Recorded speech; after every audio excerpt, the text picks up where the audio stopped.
50s. If that's the case, then it should be 2 more weeks till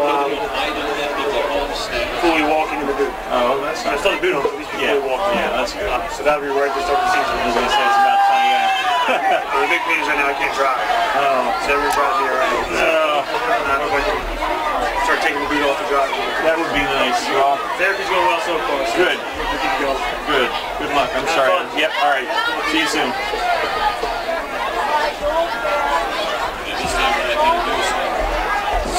Lost track of time. Daydreaming.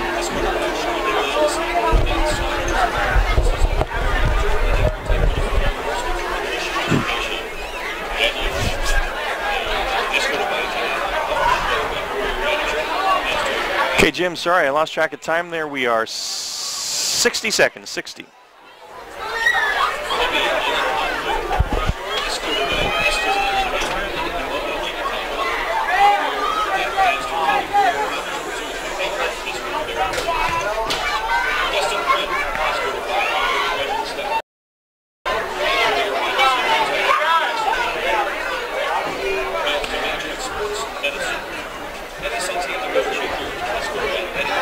Okay, Jim, we're going to go in 30.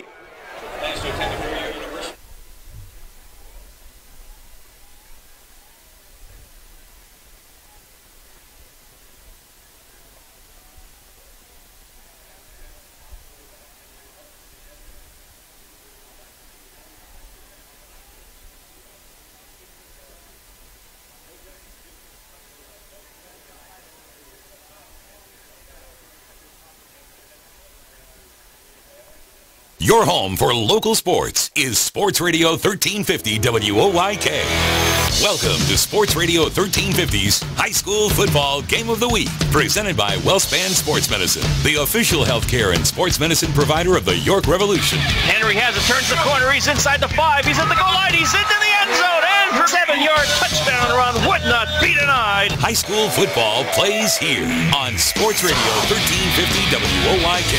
First in York, first in sports, and bringing you the best of the York Adams League every Friday night. Campbell to throw, fires it, he has Terry Canes. Canes is into the backfield at the 20, tripped up at the 15, still going, he's into the end zone. Now let's head out to the stadium.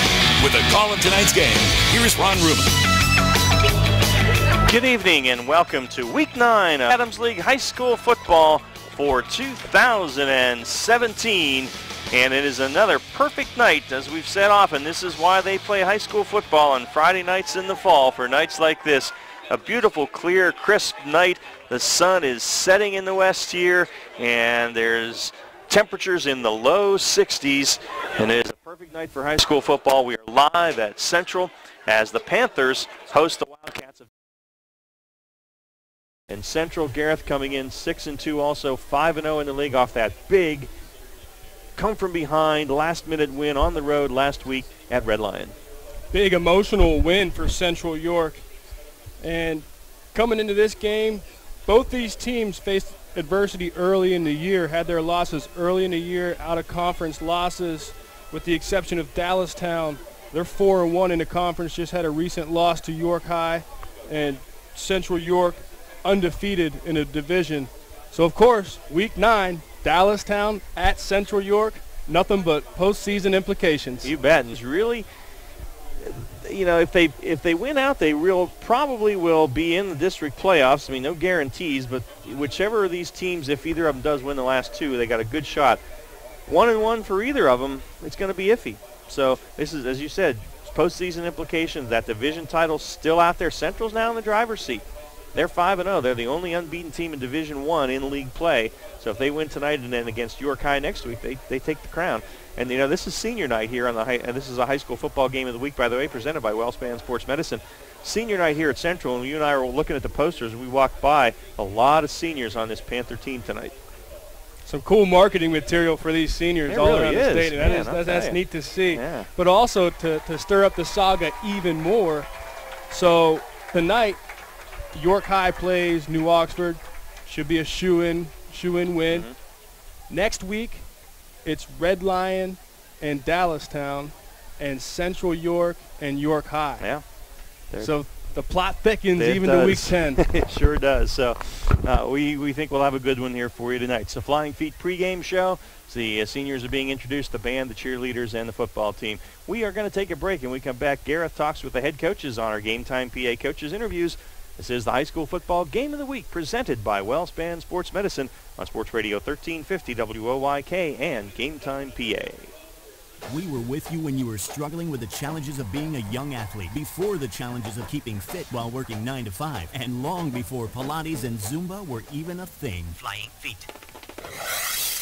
Flying Feet sports shoes outfitted you as a young athlete. When you slipped into a new sport practically every season, you learned a lot, and you grew strong. Now that you're an adult, why stop? Flying Feet has the brands and the styles that will increase your performance no matter how you choose to maintain your fitness. Just like when you were a kid, when you shop Flying Feet, you know you'll walk away with the best fit and natural comfort. Flying Feet stocks fitness shoes and all kinds of fitness gear. So, what do you do these days? Trail walking? Working out on the track, on the street, in the gym? Sign up for exercise classes like Pilates, Zumba, or need shoes for weightlifting? It doesn't matter what you're into, you can always count on Flying Feet. It's the one sportswear specialty store that's truly ageless. Flying Feet.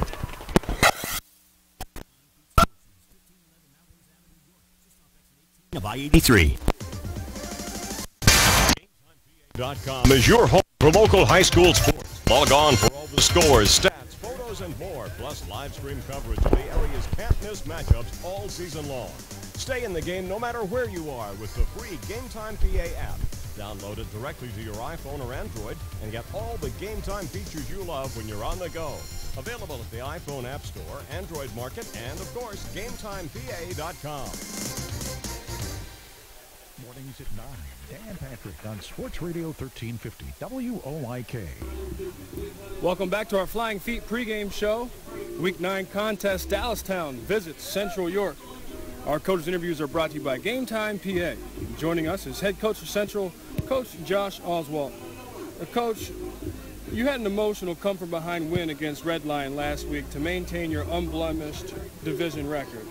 And you were in the driver's seat to win a division. Talk about your players' response to the win last week and what that did for your team. Well, they stayed the course, and they believed in what we were doing. When we went down 21-7, I don't think there was a guy on the sideline that didn't believe we were going to win that game. So it was good to see that and good to be tested. We haven't been tested, the 4 weeks prior. So to see them respond in hostile territory like that was nice. Tonight, you face a consistent run-first offense in Dallastown.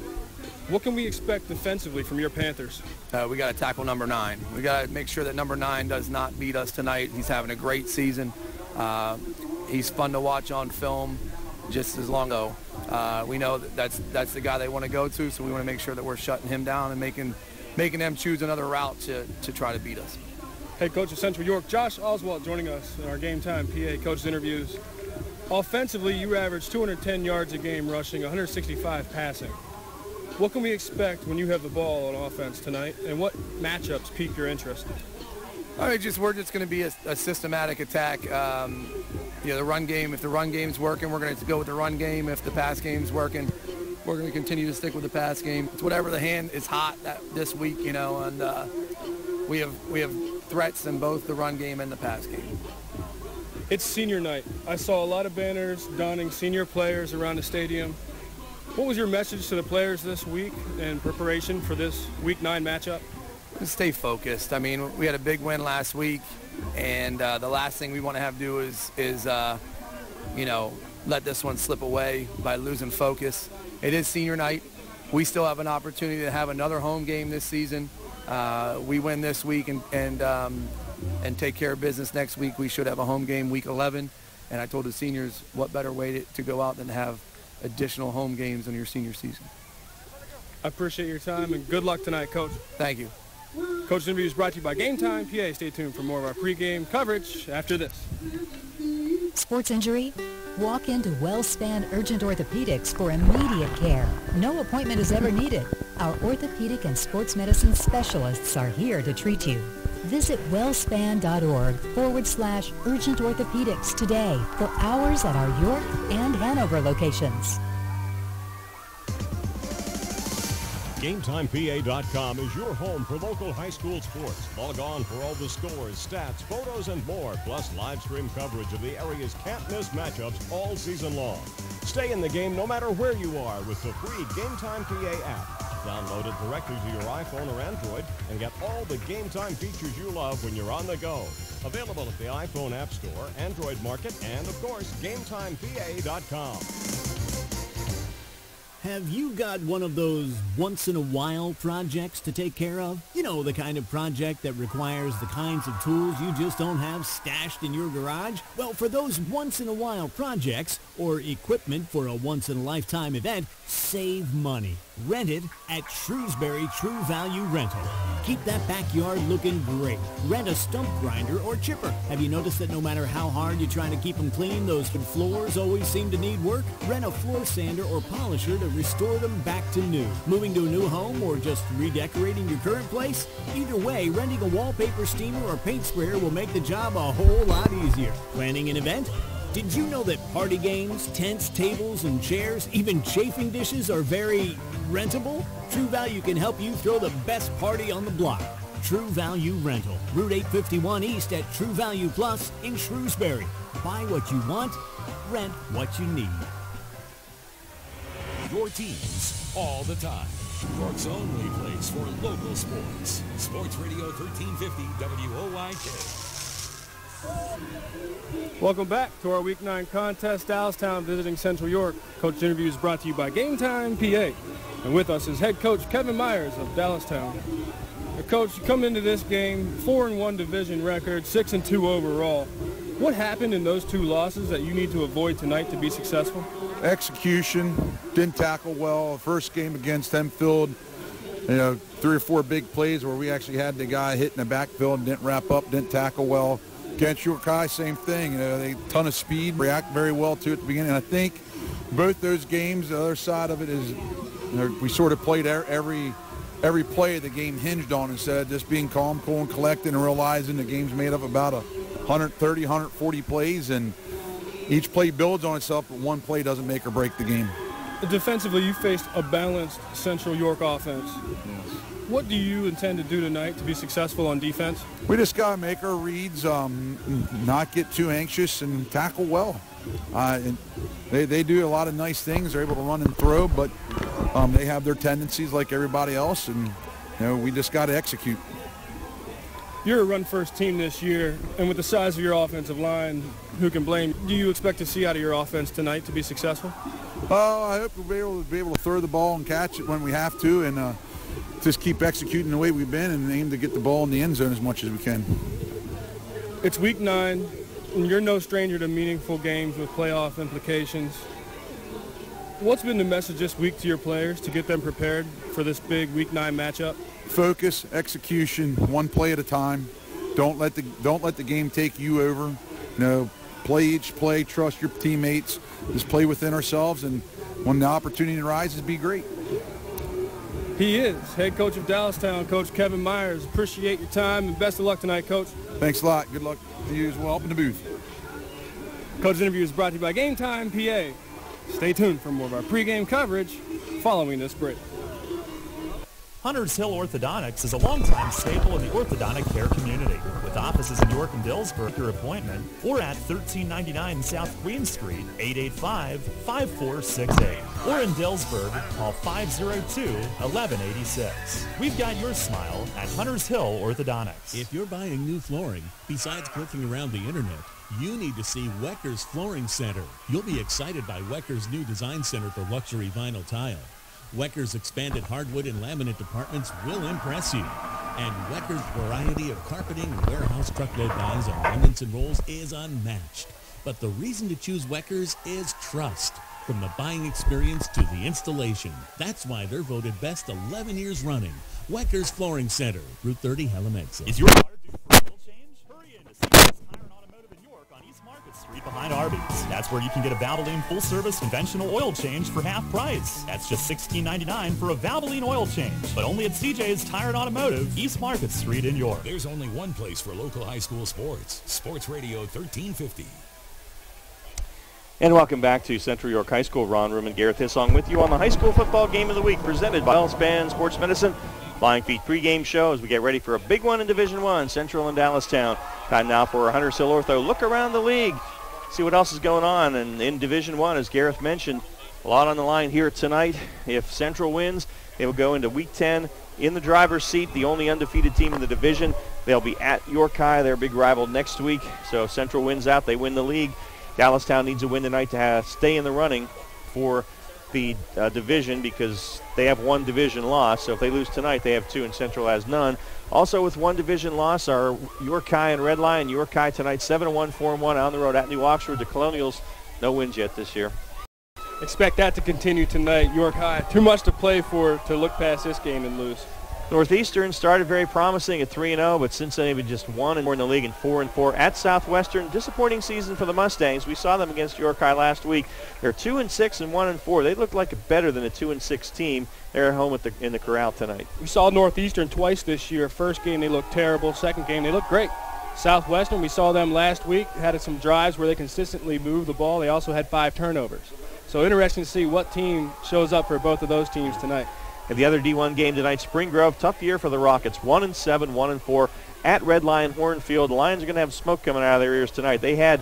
I'm sure they felt they had this game in the bag, being up 21-7 over Central last week in the fourth quarter. Then they lost it, lost their undefeated season, lost their path to having the destiny controlled by themselves to win the division.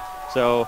Got to imagine there's going to be some fired up guys at at Horton Field in their senior night tonight. In sports, when you have a tough loss, you can't wait. It's tougher because you got to wait a whole week. Right.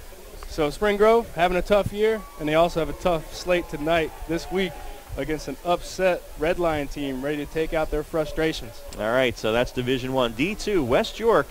Bulldogs had won 2 in a row. They were up on Susquehannock, lost it in the last minute last week on the road. Bulldogs 2-6, 2-3, playing better on the road at Dover. The Eagles are 5-3 and they're 4-0 in the division. A win tonight guarantees the Eagles to be playing for a division championship next week. West York, nice to see them get those couple wins as they struggled mightily this year. At Dover, they'll come out on top. They're running their quarterback. He can rumble when he takes off. He's sneaky efficient. Yeah. Eastern is at Central Martinsburg out near Altoona. They've been a power of late. Eastern 2-6, 1-4 in the league. Don't know much about Centsburg, but Eastern York could use a win tonight. Suburban just 1-7 on the year, 0-4 in the league on the road at Gettysburg. The Warriors are 5-3, 3-2, so they're looking to sew up a winning season tonight. Interesting matchup. See if York Suburban can get anything going against the Warriors. And Susquehannock, the Warriors 6-2, 4-0 in the league. That come-from-behind win last week against West York.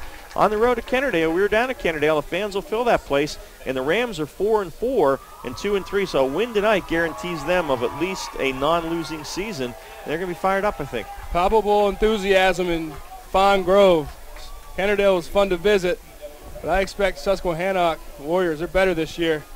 Kennedale's a better program as well than they've been in the past. They fly around on defense, but I think Susquehannock comes away with the win. Yeah, and that's if that happens and Dover wins, Susky and Dover next week in Glenrock for all the marbles in D2.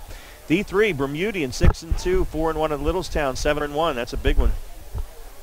That is a big one. In Littlestown and Bermudian both got their wrath from York Catholic this year. So yeah. I expect Littlestown to be a little bit stronger, and they'll come out on top tonight. Hanover 4-4, the Nighthawks 2-3 in the league at Biglerville. The Canners just 1-7 and 1-4.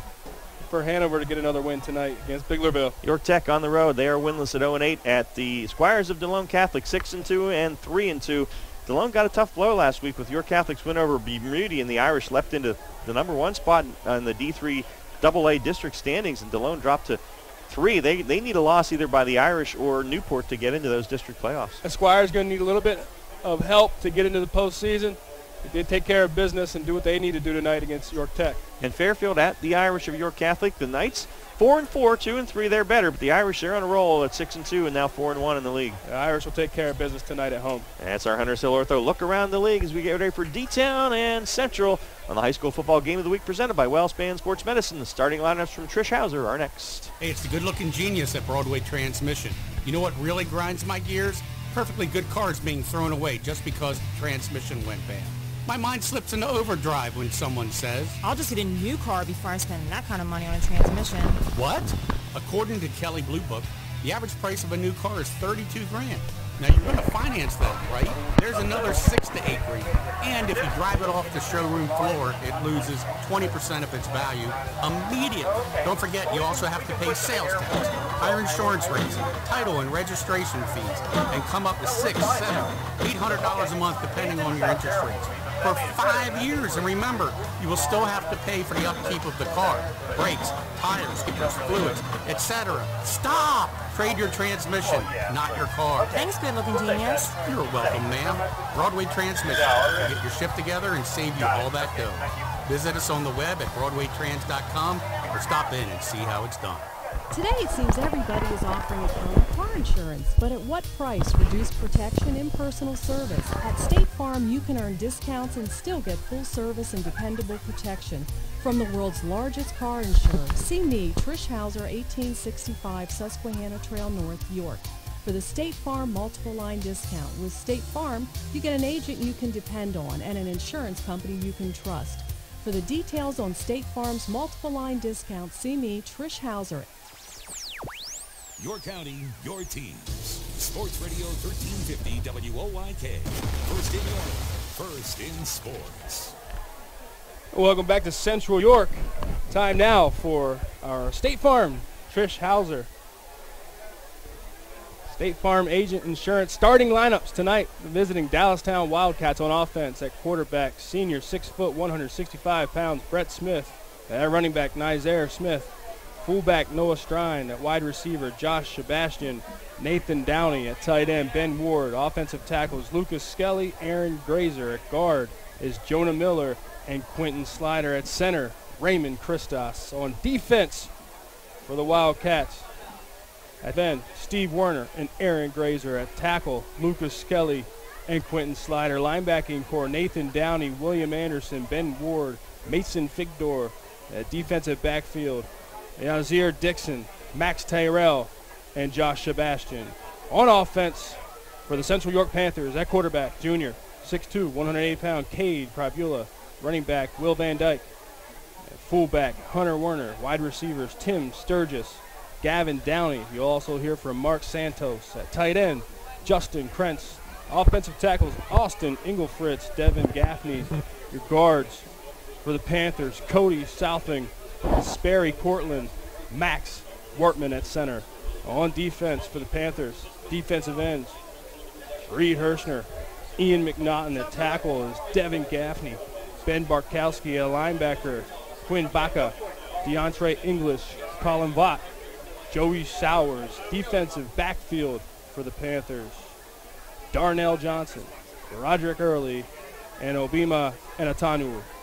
Those are your State Farm Insurance Trish Hauser starting lineups. All right, and we are just about 7 minutes away from our Fast Signs opening kickoff on our Stony Brook Family Restaurant first quarter, but we're going to take a break. When we come back, we will get our York Kia keys to the game from Gareth after this on the High School Football Game of the Week presented by WellSpan Sports Medicine on Sports Radio 1350 and Game Time PA. Flagger Force is looking for hardworking individuals who can safely control traffic through work zones.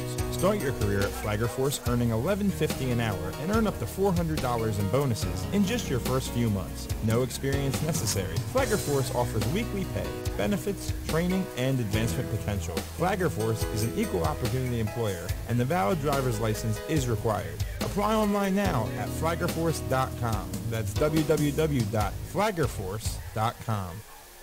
Get your tailgate on at Rudders with Jumbo Chicken Wings. For a limited time, Rudders VIPs earn triple rewards. 3 cents off per gallon of gas by purchasing delicious Jumbo Chicken Wings. Choose from 8 different mouth-watering flavors, including Old Bay and Buffalo hot sauce. Rudders, why go anywhere else? Unique Physique is now accepting clients for personal training for mornings and evenings. Sports-specific training customized for your son or daughter's specific need. Whether it's weight loss, toning up, or getting in shape, maybe an upcoming wedding, John Kirchner has helped train hundreds of satisfied clients clients reach their goals. John is a sports performance coach with a master's in exercise science and injury prevention. Improve your performance, get better, get stronger, get faster. Start now. Immediate openings available. Call John at 873-0234. Unique Physique, 3432 East Market Street, York. Pastrami, sausage, turkey bacon, green peppers. Choose from over 30 toppings for Rutter's breakfast sandwiches. For a limited time, you can get 2 breakfast sandwiches for only $5 and earn 2 cents off per gallon of gas. Rutter's offers you breakfast all day long. Rutter's, why go anywhere else?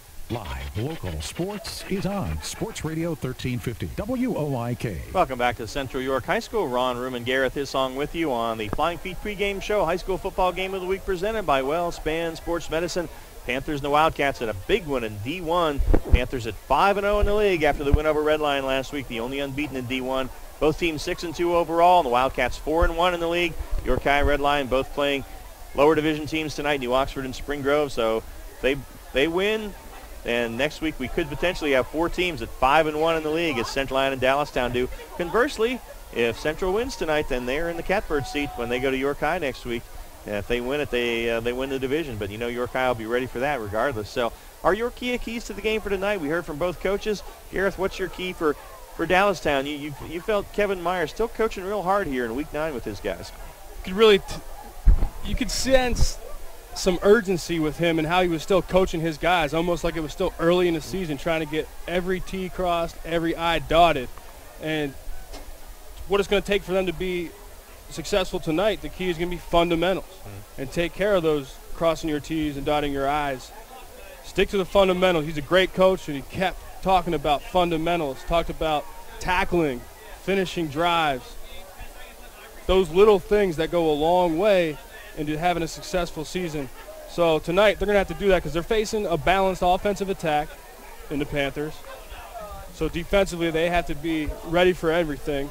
And on offense, they have to get their ground game going for them to be successful. They have a huge offensive line, and they're going to count on those road grades. Yeah, I think you look at them, Isaiah Smith, their guy on the ground, 1,392 yards, averages 12.5 a carry. That's unheard of. 18 touchdowns, 174 yards a game on the ground. But they don't throw it a lot. They only average 70 yards a game, 72 through the air.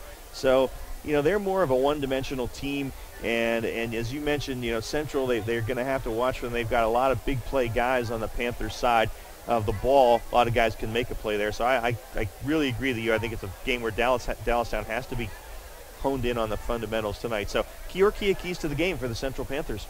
And the Panthers, they're going to execute on offense as they always do, take whatever they can get. They have a nice balanced attack. Defensively, they have to stop the run, and they'll be fine. Yeah, and you know, balance is really a key for the Panthers. 209 a game on the ground, 164 through the air. Cade Prabula is a pretty good quarterback. We've seen him, you know, be successful throwing the run it as well. Has 492 yards on the ground. They've got Van Dyke and Werner that can run it. He's got several receivers he can go to. But as you mentioned, Dallastown, they got the beef, and boy, if they get that run game going, they can be tough. You just feel like Central has the guys that can break the big plays more so. Dallastown maybe in the grind-it-out kind of category. And the interesting thing with Central is you don't have a whole lot of depth in playmakers, but the ones you have are really dependable. Yeah. All right, those are your keys to the game as the Panthers take the field on Central night, and the Wildcats will take from the end zone as well, as we are ready for a big game in Division I in Week 9. Central and Dallastown. It's the high school football game of the week presented by WellSpan Sports Medicine. And take a break, come back with our Fast Signs opening kick at our Stony Brook Family Restaurant first quarter right after this. Is your car due for an oil change? Hurry in to CJ's Tire and Automotive in York on East Market Street behind Arby's. That's where you can get a conventional oil change for half price. That's just $16.99 for a Valvoline oil change, but only at CJ's Tire and Automotive, East Market Street in York. Sports injury? Walk into WellSpan Urgent Orthopedics for immediate care. No appointment is ever needed. Our orthopedic and sports medicine specialists are here to treat you. Visit wellspan.org/urgent orthopedics today for hours at our York and Hanover locations. Since 1902, the Seltzers family has smoked and cured their delicious original and sweet Lebanon bologna the old-fashioned way. Seltzer's all beef Lebanon Bologna never uses fillers, but always uses real hardwood smoke in their old world wooden smokehouses. 3-day smoking gives seltzers that unmistakably unique flavor. Find them in your favorite grocer's deli or meat department and get some today. Seltzer's Lebanon Bologna. Get the good stuff. Every day, Fast Signs helps businesses like yours with their visual communications. We ask the right questions, recommend solutions, and help you build your business. Our knowledgeable consultants uncover your communication challenges and provide visible solutions. At Fast Signs, we're innovators, planners, and designers. We're more than fast, more than signs, and we're more than ready to help. Contact Fast Signs today. Visit our store next to Sam's Club in East York or visit us online at fastsigns.com. There's only one place for local high school sports. Sports Radio 1350.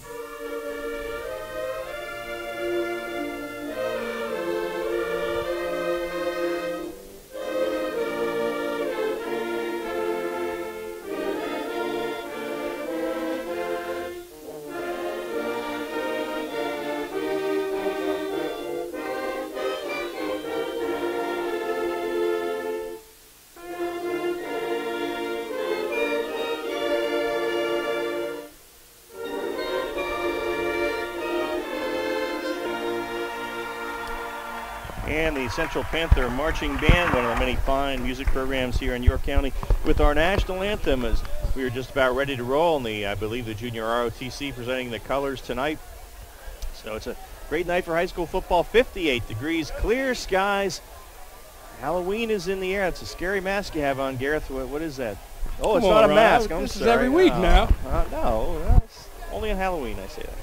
So anyway, and of course the Panthers are in orange and black. Maybe, I don't know, maybe there's something to that. They got the orange festive, the orange going here tonight. But this is what you hope to have in Week 9. These are two good programs. Kevin Meyer's been at Dallastown for a long time. Josh Oswald, came in here under circumstances when Brad Livingston was let go after 34 years. But I think he's put his stamp on this team now. He coached at Carlisle. Jesse Shea came from the Mid-Penn. We're starting to see some of the guys that were up there come into coaching in the York Adams League as well.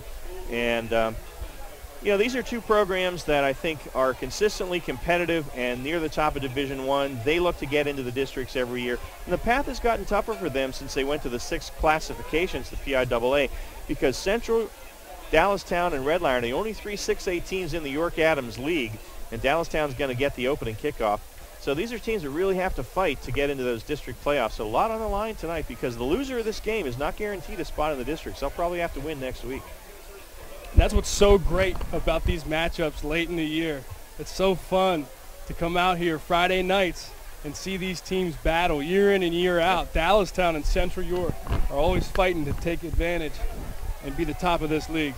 Yeah, they are, and this year it's been great in Division I because we have 4 teams. Central, Dallastown, York County, Red Lion are all right there. So these games tonight and next week are going to have a lot on the line.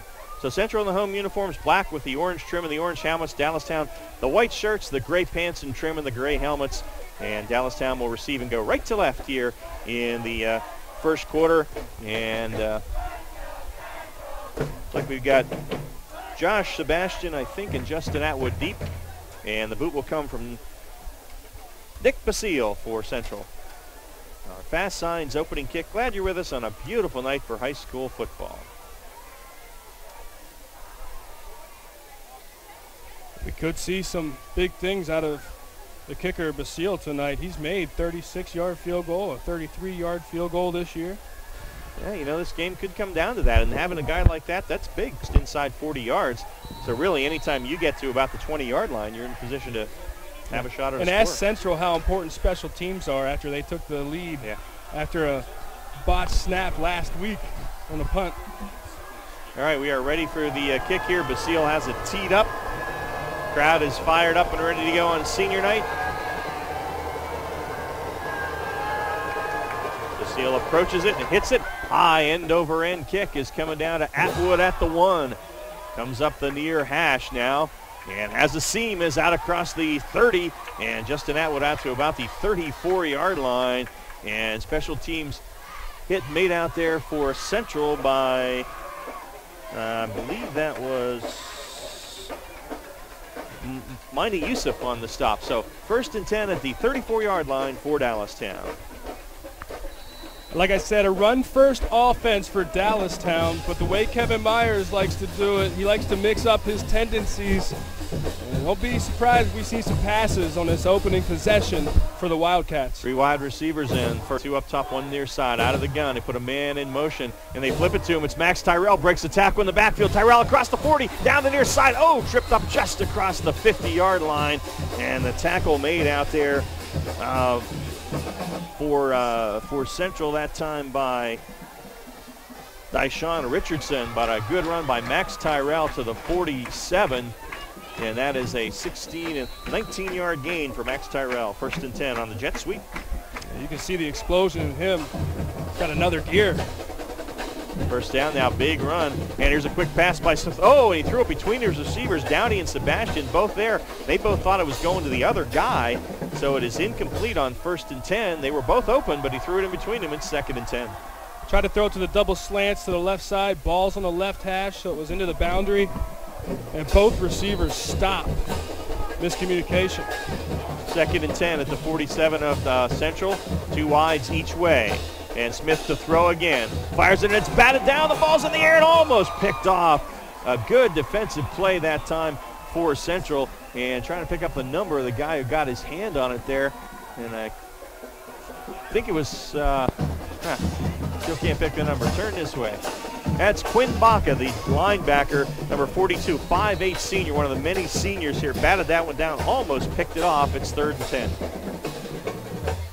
There you see the aggressive nature of this Panthers defense bringing the pressure. Yeah, Baca, one of the linebackers coming in. They have that ball spotted at the 48, should be at the 47, so officials catching that and moving it up 1 yard. So it's going to be 3rd and 10 at the Panther 47, just underway, 11:31 left in the first. Smith jogs back into the backfield. Nazir Smith there, leading rusher with more than 1,300 yards in the backfield. Now Smith rolling right, away from pressure. Baca's chasing him. He gets away, fires it deep downfield for Tyrell, but out of bounds. Pretty good coverage that time defensively for Central again by Dallastown Richardson. And the incomplete pass leaves us with a 4th down and 10, and most likely a unique physique punt, as indeed Mitchell Grove comes in for the Wildcats.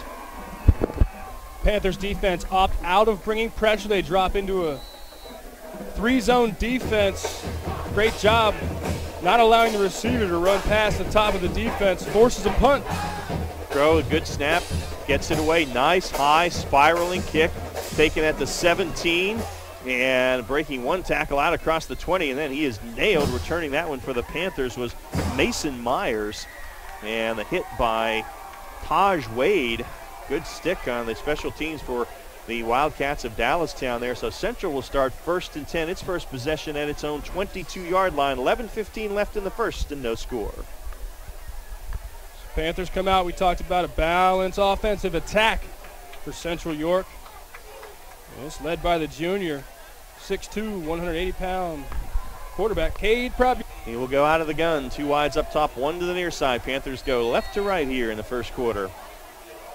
Dallastown showing a 5-man front, and they bring 5. Prabula in the pocket. Good protection. Fires it deep downfield. Has a man at Sturgis at the 40. Sturgis inside the 30, inside the 20, the 10. Sturgis is going to score, and I see no yellow laundry, and that is a 78-yard touchdown pass. Cade Prabula, great protection, stood in the pocket, laid it on the money. Tim Sturgis, his leading receiver, his 19th catch of the year, an 8th touchdown, and the Panthers leap on top with 11:03 left first quarter. See some magic early. This Halloween atmosphere. Tim Sturgis, you mentioned it, him being a favorite target. It's his 8th receiving touchdown of the year, his 19th reception. And that was a nice throw by Prabula. He hit him in stride at the 40-yard line, so that ball was in the air for 50 yards. And he hit Sturgis right there. But another key, and Dallastown takes a timeout here. But another key for that, Gareth, was the fact that Prabula was able to stand in there because Dallastown brought a blitz. They brought a linebacker. They rushed 5. And Central was able to pick that up and give Prabula enough time to stand in the pocket. Sturgis to run the deep slant-in route. and then for Pavula to step up in the pocket and put that baby on the money. So that was a pretty play, but credit that offensive line of Central. We talked about Dallastown, but let's give Austin Ilgen, Fritz Sperry, Cortland, Max Workman, Cody Southawong, and Devin Gaffney some credit because they did the job and given their quarterback time to put that for the receiver to run the deep route and for him to put that ball out there on the money. Well, we mentioned how big the road graders are on the offensive line for Dallastown, but you're right. Central York, those guys certainly no slouches. Yep. So the PAT coming now for Central. And the PAT is no good, they said. So the PAT missed by Basile, but 11:03 left in the first. Central 6, Dallastown nothing on the high school football game of the week presented by WellSpan Sports Medicine. Hunters Hill Orthodontics is a longtime staple in the orthodontic care community. With offices in York and Dillsburg, our practice's top priority is to provide you with the highest quality orthodontic care in a friendly, comfortable environment. Call our York offices, 1910 Kenneth Road, at 767-6694 to make your appointment, or at 1399 South Queen Street, 885-5468. Or in Dillsburg, call 502-1186. We've got your smile at Hunters Hill Orthodontics. Hi, this is Dan Patrick. Join me weekday mornings at 1950 WOYK. Well, I don't like to hear that on Wisconsin song here, you know, being a Nittany Lion and all, but we'll live with it because Panthers deserve to celebrate right now as they got the 78-yard touchdown pass from Cade Provula to Tim Sturgis on their first offensive play tonight, and they light up the scoreboard. So we will get our Browns, Orchards, and Farm Market scoring recap here in just a second, but first we have a Fast Signs kickoff coming. Yeah, generally I'd agree with you about on Wisconsin, but this Panther band's pretty good. They are pretty good. Like listening to them. Yeah. Basile approaches the ball and boots it. It's a sidewinder, and Atwood's going to catch it over the shoulder right at the goal line to the far hash, and his hit spins away from the first tackler and fights his way out to about the 22-yard line. The ball came out late. I think Deontay English picked it up, but he was down. And so Dallastown's going to start 1st and 10 at their own 20, looks like 22-yard line. So let's get our scoring recap now from Browns, Orchards, and Farm Market. We like efficiency on offense, and we saw it from Central York on their opening possession.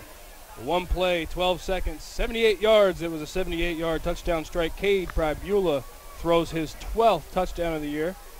And it connects with Tim Sturgis. With 11:03 left in the first quarter, Central York up 6, Dallastown 0. First down, here's Nazir Smith, his first carry, and he has a hole on the right side. He breaks a tackle across the 30. He's across the 40, makes a cutback at midfield. Smith into the Panther territory, the 40, the 30, and hit from behind and brought down at the 25-yard line.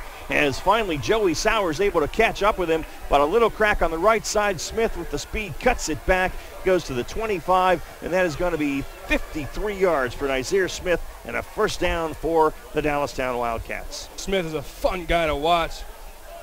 Comes into this game with 111 carries, 18 rushing touchdowns. Wow. Major contributor. Over 1,400 on the season. Here's Smith again, straight up the middle, puts his head down and drives down to about the 22-yard line. It's a gain of 3. And in there on the stop for Central that time was Ben Bartkowski, 270-pound junior defensive tackle. And it's going to be 2nd down and 7 now at the Panther 22. Dallastown trying to answer. Go with 4 wides, 2 each way. Quarterback Brett Smith calling the signals. The 165-pound, 6-foot senior takes the snap, drops to throw. Stands in the pocket, has time, that runs out of it, rolls right. Has some room to run, the 20, 15, 10. Smith on his feet inside the 5 and dives into the end zone. Brett Smith on the 22-yard scramble. And did he get in? The official on this side says yes. I didn't see a signal from the official over there where the touchdown happened, and Central is celebrating. Did he fumble that football? Central's acting like they recovered a fumble in the end zone. Now, talk this one over because the official on this side of the goal line signaled a touchdown. The official over there nearest where the play was never did, as Smith dove into the end zone and was hit as he was diving across. It's on the far side from us, so officials are conferencing. And we'll see. The referee will tell us what happened. It is a touchdown. They confer. They say apparently he got into the before the ball came out. So Brett Smith 22-yard touchdown run, and we're tied at 6 with 9:53 left in what has been a quite exciting first 2 minutes and 7 seconds of this football game. I told you, expect it. This time of year, it's trick or treat. You don't know what you're going to get. And Josh Oswald out there asking for an explanation now from the referee, and he's getting it. He's probably not going to like it, but he's going to get it. And what a weapon Brett Smith is to be out there. Keeps his eyes downfield. The pocket collapses. He's able to buy time with his feet. And then some. His sixth scrambles and gets a touchdown. Yeah, his 6th rushing touchdown of the year. He's over 300 yards on the ground for the season now. And Mitchell Groh on to try and take the lead after the PAT missed by Central. Groh's PAT is up, and it's good. So with 9:53 left in the first, Dallastown takes the 7-6 lead here. We'll keep it here now and get your scoring recap in just a moment. But what a start to this football game. That touchdown set up by the big run by Nazir Smith as he crossed the 1,400-yard mark with an off-tackle run. He made go for 53 yards, and then Smith getting in there. Ball apparently did come loose as he crossed. That touchdown stands. And that drive was a simple 3-play, 78-yard drive, finished with a 22-yard scamper from quarterback Brett Smith. As you mentioned, 6th rushing touchdown of the year. And special teams, again, coming into play after a mixed extra point on the Panthers' first touchdown. Dallastown able to secure the lead after their PAT, and they're up 7-6. All right, a Fast Signs kickoff coming now, and doing the kickoffs for Dallastown tonight is Keenan Fullerton. He approaches it and puts the right foot to it, high end-over-end kick. It's going to be settled under at the 10-yard line, and I believe that's Jones straight ahead. He makes a guy miss and is out to the 31-yard line, and for Central, Mason Myers for Central on the return, and Myers a nice run, so Central will go 1st and 10 from there. Trailing now 7-6 with 9:46 still left in the Stony Brook Family Restaurant first quarter. Talk about coaching with a sense of urgency on that first possession. Only took one play for Central York to go 78 yards and get a touchdown. Josh Oswald coaching with a sense of urgency week 9. No kidding. And Provula will go from the gun with 2 wides each way now, and Hunter Warren to his left puts a man in motion. They flip it to him on a little toss, and he is brought down right at the line of scrimmage. Great defensive play by Aaron Grazer, the defensive end for the Dallastown Wildcats. 6'2", 220-pound senior making the hit on, that was, I believe, Money 5 who was in there, and he's brought down for actually a loss of a yard, and it's going to be 2nd and 11. Central quick to get back to the line. Viola takes the snap, hands it off. Big hole for Van Dyke. Will Van Dyke into the secondary across midfield and down to the 40. And Max Tyrell finally corrals him along with Yazir Dixon at the 34-yard line. But that is a gain from the 30. So that's 20, 30, 36 yards for Will Van Dyke. And another first down. Yes. The offenses are just on fire here early on. Yeah, simple inside zone run for Central York. The right side of that line creates a seam. Fresh set of downs in Wildcat territory. Provula standing in the pocket, fires and has a man at the 29-yard line. He's hit immediately and driven backwards. It's going to be a gain of about 7. And that pass was complete to, is that number 8, I believe? Eddie Santiago, gain of 7. It'll be 2nd down and 3 from there. At the 29-yard line.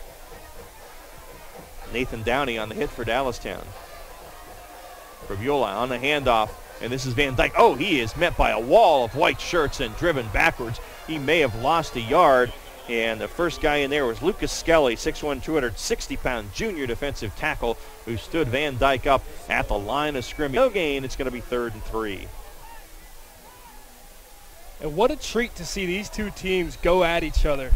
It's a back-and-forth battle in line of scrimmage. You see the offensive line open up holes, and then you see the defensive line come play on the offense side of the ball. And Chris Collins in the deep back spot, and he goes to the line trying to make something happen, cannot do it, and Steve Werner and Aaron Grazer are there to toss him backwards. He hit the line there and was stacked up, tried to make a Barry Sanders-like run out of it, unable to do so, and they're going to mark it at the 32-yard line for a loss of 3, and that's going to be 4th down now, about 6. We'll see what Central decides to do here. Werner and Grazer are the resident for this Dallastown defense. Bookends as they meet in the backfield to make the play. Be 4th down, about 7. Central's going to go from the Wildcat 32-yard line. And Prabula to throw, stands in the pocket, has time, fires it deep across the middle, and going up high to make the catch at the 5-yard line is, I believe, Hunter Werner.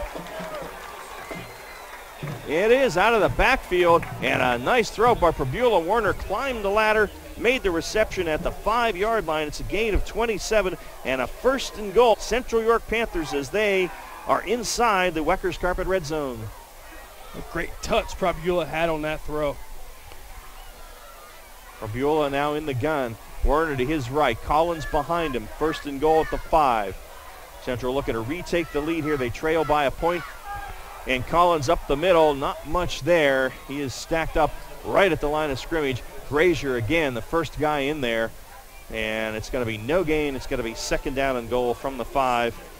As Ray Christus also in there on the hit for Dallastown, the 6'2", 238-pound junior. We approach 6:30 left in the first quarter. It's 2nd and 5 from the 5-yard line. 2nd and goal. The Panthers knocking on the door. Collins and Werner in the backfield. And they give it to Werner. Werner cuts it upfield, but he is hit again right about the line of scrimmage and driven backwards. A lot of white shirts there. Finishing things up, Mason Figdor, the senior linebacker. But on the bottom of the pile was Ray Christus again. No gain for Werner. 3rd and goal from the 5. So we got Tim Sturgis, the favorite receiver, a 6'2", 185-pound target. Santos is 5'10". The tight end, Krentz, 6'3". So plenty of targets down here at the goal line. Sturgis up to the top of the formation now from the 5. Prabula stands in the pocket, rolls to his left now. Rolls, fires it to the back of the end zone through the hands of his receiver. I think he'd have been out of the end zone in any case, as it was under pressure that time was the quarterback Prabula. And he went to the back of the end zone and incomplete, so it's going to be 4th down, and Basile will trot out here to is that Tyler Orr possibly in the back of the end zone there. But anyway, it's going to be a 4th down and a field goal attempt from Nick Basile of about 21 yards, 22 yards from the 12 he will attempt it. Here out of the hold of Joe Jones. Snap a little high, Jones gets it down, kick is up, and it's good. So the 22-yard field goal by Nick Basile re-gives the pin to 7. 5:29 left in the Stony Brook Family Restaurant first quarter. High school football game of the week presented by WellSpan Sports Medicine. Brown's Orchards and Farm Market in Loganville was built on teamwork, commitment, and passion. For over 65 years, Brown's has been a delicious destination for hand-picked fruits and award-winning bakery treats. As we celebrate football season, make Brown's Catering your tailgating headquarters for barbecue, party trays, wings, steamed shrimp, giant 2-foot subs, and more. Brown's applauds every football player, coach, cheerleader, band member, and parent for your teamwork, commitment, and passion for the game. Come to Brown's in Loganville to celebrate the big win. BrownsOrchards.com. Hi, this is Tom McGinnis, the voice of the Philadelphia 76ers. You're on York's home for Sixers basketball. Sports Radio 1350 WOYK. First in York, first in sports. And back at Central York High School, Ron Ruman Gareth, his song here. Still 5:29 left in the first, and what a first quarter it has been. Central 9-7 as Nick Basile tees it up for our Fast Signs kickoff. Glad you're with us on a beautiful night for high school football here in York County. And Basile ready to approach the ball.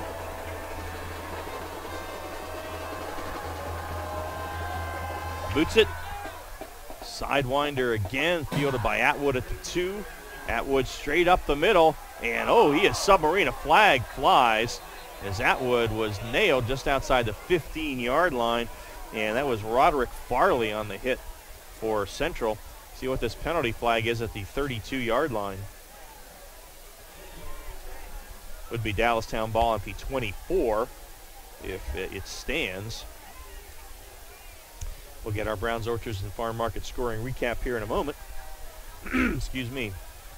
And the referee will tell us illegal block, a chop block against Dallastown, so that's going to move them back farther inside the 20. All right, let's get our scoring recap, Mr. Hassan. Nice drive from Central, going 8 plays, 57 yards, finished with a 22-yard field goal. Nick Basile puts it through the uprights with 5 minutes and 24 seconds left in our first quarter. Central York 9, Dallastown 7. And they'll march this back to the 12, so Dallastown will start in deep in its own territory. And I'm blanking on the guy's name now, but about 5 years ago, Dallastown had a terrific field goal kicker who went on to play soccer at Penn State. He actually had I think a 51-yard field goal in high school, and he was consistent from 40, 45 yards. What a weapon for a high school team to have.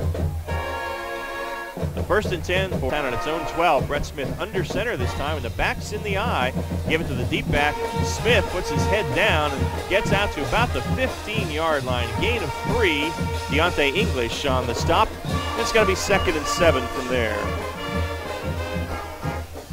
You really get the sense after seeing 2 possessions for the Panthers offense and only 1 from Dallastown that it's in Dallastown as well, but it's important for Dallastown to keep up with the Panthers and answer on this drive.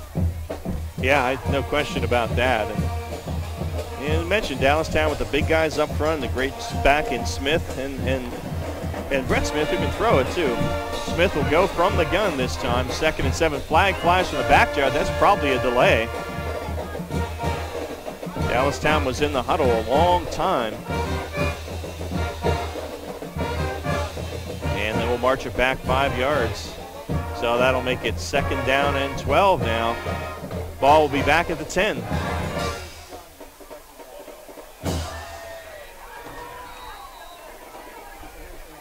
So we'll see what Dallastown can come up with here on 2nd and long, 2nd and about 12 and a half. The first down marker is got to get to about the 22.5-yard line for that.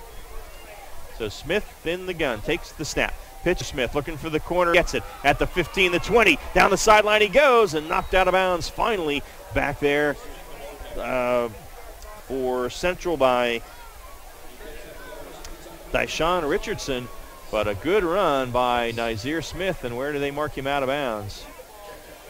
The going to be enough 24, first down, a gain of 14. So Nazir Smith has a 53-yard run to his credit already and has 73 yards in the early going here. A run where they ain't, right?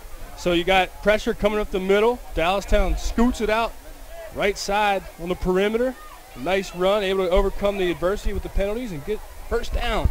Smith takes the snap, and on a quarterback keeper, nice fake by Smith, who has a rushing touchdown tonight. He gets out to about the 32-yard line before he is shoved back. They're going to mark it, I think, around the 30.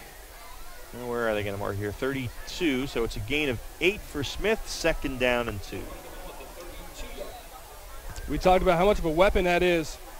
Brett Smith and his running ability already scampered for a touchdown tonight, 22 yards. Mentioned that. Just have to account for an extra guy. Able to use an extra blocker when you can use your quarterback as efficiently as Dallastown does with Smith. 2nd and 2, Wildcats at their 32, and again a fake to the fullback, and Smith around the right side has a first down out to about the 43-yard line. Colin Vaught, one of the fine senior linebackers for Central, on the stop. The 44, and that's a gain of 12 and a first down for the Wildcats. You see some of the fundamentals coaching with these two teams. It's just little things like carrying out your fake. You see how effective it can be in holding that defense. Stick to the game plan, execute. These coaches will get you where they need to go. Yep. So 1st and 10 at the 44. Dallastown on the move. 3:28 left in the first. And again, a fake to the fullback, and Smith keeps it. Gets out to about the 47 this time. Pretty well defensed that time. Devin Gaffney on the defensive line for the stop for Central. Gain of 3. It's going to be 2nd down and 7. Approaching midfield. 48-yard line, moving from our right to left. Ball's on the right hash. And Dallastown comes out with 4 wide, 3 to the near side. And Smith fires it out in the flat to his receiver, who's hit and dropped immediately. He's going to lose a yard or two, as right there on the spot for defensively was Joey Sowers, the linebacker. So that pass was completed to Josh Rees out here, but he's going to lose a couple of yards. And it's going to set up back to the 44. It's going to set up a 3rd down and 10. You get separation through preparation. You see there on defense from the Panthers, well prepared for that quick screen throw. So 3rd and 10 at the 44, 3 wides up top. Smith takes the snap, rolls right. Pressure comes, he fires it, and it's short, as actually Sowers was the guy who had the best shot at it, but it bounced in front of him. Intended target was Josh Sebastian, with good pressure that time. Pass is incomplete. It's going to be 4th down and 10, and a unique physique punt. Good stop for this Panthers defense. Talked about the offense for Dallastown needing to keep up with Central York. Unable to do it here, unable to get a fresh set of downs. See if they can play the field position battle, and their defense is going to have to step up and get a stop. Snap is there. Groh handles it, gets it off. Wobbly punt's going to hit at the 32. And did that hit a Panther down there? I don't know. Mason Myers falls on it. In any case, it's going to be Panther ball at their own 22. 1st and 10 with 2 minutes exactly remaining in what's been an exciting Stony Brook Family Restaurant first quarter. The way this Central York team has gone the last few weeks, it's going to be important for Dallastown to get a stop here and have a presence on defense. Yes, indeed. And so we will see what the Wildcats, 1st and 10. Panthers will mark it at the 23-yard line. Central lead 9-7 here. Still 2 minutes left in the first. And the 4 wide receivers near side in a bunch. One up top, empty backfield for Probula. Takes the snap. Fakes the throw. Now he's in trouble. Dances away, but goes down, and the ball comes out. And I think the Wildcats have it. And they do. The hit made for Dallastown that time by Matt Asabayri, was in there as a linebacker, and the ball came out, and we have a Wildcat down now. It's going to be Dallastown ball inside the Weckers carpet red zone. It's Steve Werner, the defensive end, who is down on the field right now. It will be a Wildcat ball at the 17 as the hit made there by the linebacker for Dallastown, and jarred the ball loose from Probula. So on the turnover, it will be Wildcat ball, but right now the attention focused with the training staff on Steve Werner, defensive end and backup tight end for the Dallastown Wildcats. Steve is a 6'5", 195-pound senior who has been very, very active in both the Wildcat games we've had this season, and certainly hoping this is not going to be a serious injury. As his fumble recovery is exactly the momentum catalyst the Wildcats needed. I'll tell you what, well, they tend to, Steve, we'll take a bit of a break.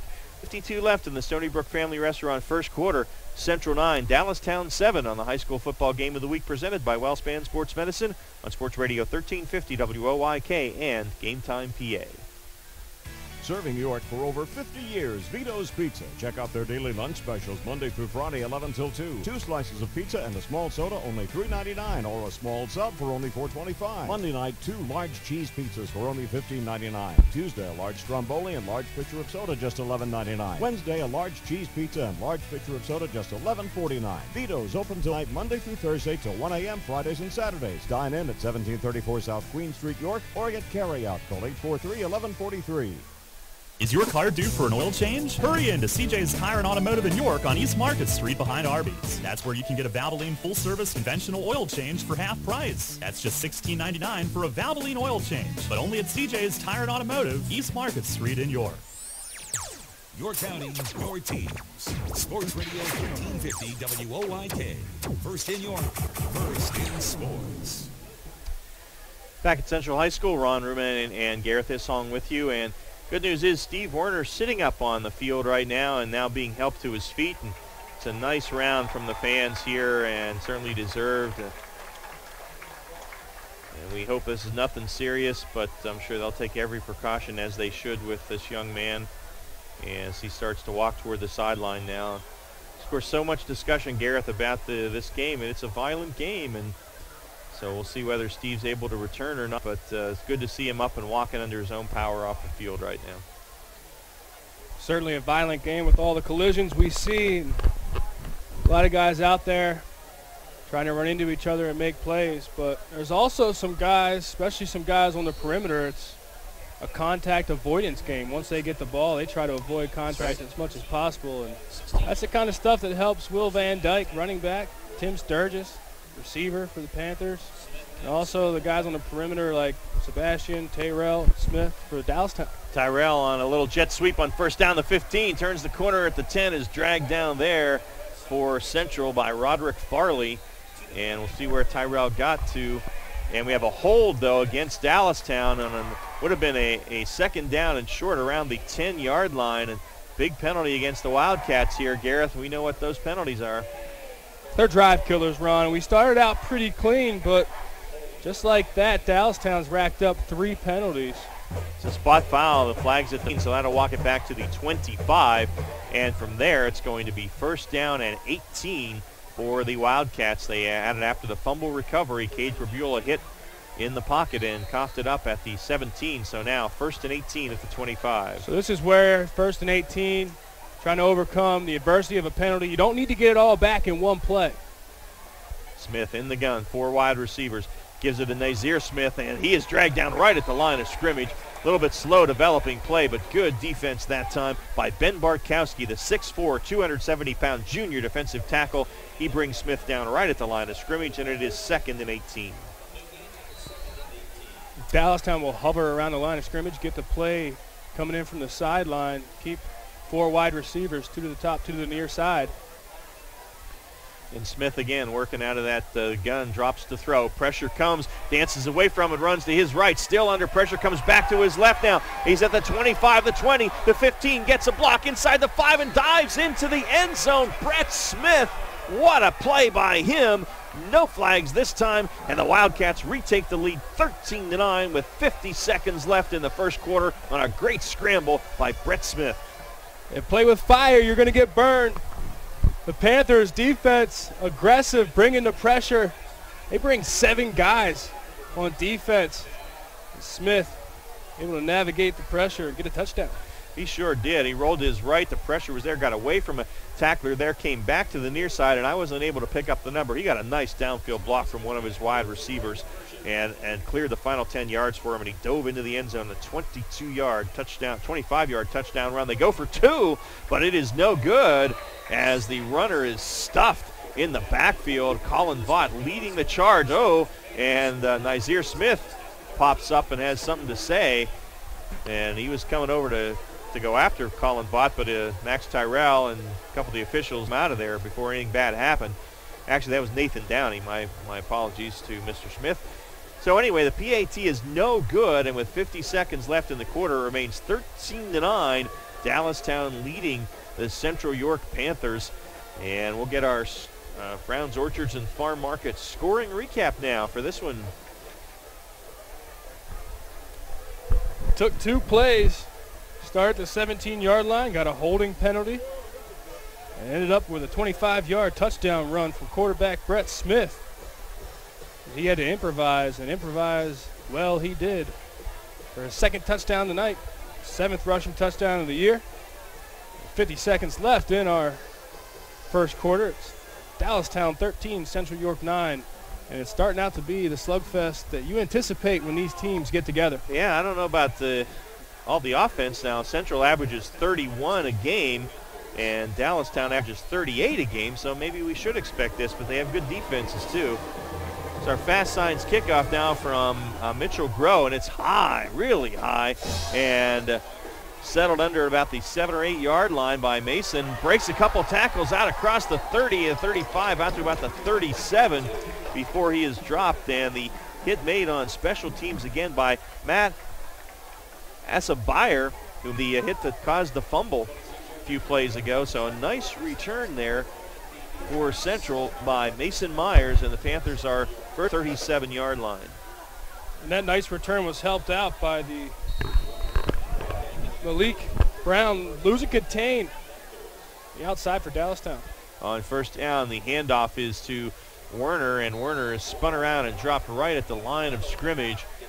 And good defense that time. Ray Christus in there on the bottom of that pile to make the hit, along with big old Ricky Cole, 6'2", 300-pound senior. No gain for Hunter, 2nd down and 10. Just to keep an eye on it, still missing starting defensive end Steve Werner, Wildcats. Yeah, we'll see whether he's able to return. He did get up and walk off under his own power, but 2nd and 10 now to 32. For Beulah to throw. Stands in there. Good protection. Now running out of time. Steps up in the pocket and is going to go down. And the ball came out, but I think he was down. And he was indeed. He's going to go down at the 29-yard line as Cole is in there. And again, this guy, I hope I got his name right, Matt Asso-Bayer, who is really making the plays on defense. It's a 3. So we played one. It's been exciting. Our score is Dallastown 13, Central 9. And our Broadway transmission second quarter comes your way next on the high school football game of the week presented by WellSpan Sports Medicine. At Donegal, we understand there are many costs associated with running a business. That's why Donegal works with you to provide quality insurance products based on your business needs, and why we deliver that insurance at a price to fit your budget. Call your local independent Donegal agent today and discover why, when it comes to insurance for your business, Donegal is a better value. Contact Coatman Kunkel Insurance at 717-854-0300 or stop in at 3217 East Market Street, York. Locally owned and operated by Pam and Rudy Coatman. Coatman Kunkel Insurance. On Sports Radio 1350 WOYK. Back at Central, ready to start the second quarter. Ron Room and Gareth Hissong with you. 2nd and 13 for the Panthers, their own 29. Get you a York Traditions Bank scoreboard update here. And the first quarter, Littlestown and Bermudian tied at 7 in a big D3 battle. Central Martinsburg leading Eastern 14-0 in a non-conference game. Get you more scores in a minute. 2nd and 13 for Beulah to throw. Stands in the pocket. Rolls to his right now, away from pressure. Fires it at the last minute and overshot his man on the sideline as he was really firing that to get away from the pressure to Eddie Santiago. But incomplete. It's going to be 3rd down and 13 now. Fairfield York Catholic, no score yet in the first quarter. Hanover leading Biglerville 14-7 in the first. Southwestern and Northeastern tied at 6 in the second. Spring Grove Red Lions scoreless in the first. Kennerdale up on Susky 7-0 in the first. West York leading Dover 14-7 in the second. York New Oxford no score in the first alone. 28-0 over York Tech in the first quarter. And Suburban surprising Gettysburg 12-10 in the first. And we have a penalty out here, it appears. I did not see the indication, but it's a big one against Dallastown. It's 15 yards and a first down out to the 49-yard line. I didn't catch the indication. Sorry about that. Just running over the scores, and I was drawn into the scoreboard. Yeah. Well, it had to have been some, it could have been, or maybe, I don't know, but it was a big one, 15-yard. So first down, Dallastown, as you mentioned, getting victimized by some big penalties here. That would have been 3rd and long coming up for Central. And here we go with Van Dyke off the right side, and Will Van Dyke gets to midfield and then is tossed backwards. William Anderson from his linebacker spot leading the charge. And I believe Nathan Downey also in there on the stop. And now we have a Central player down. It's going to be a gain of about a yard for Van Dyke. It'll be 2nd and 9 here in a moment as they attend to one of the Panther players out there.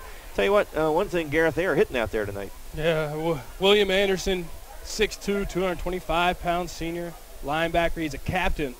You're right. Threw him down with great force.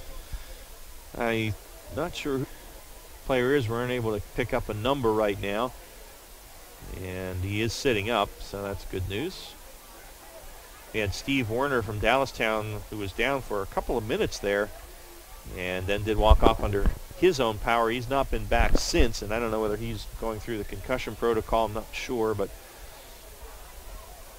we'll see whether he's able to return tonight. Hopefully nothing serious for either of these young men.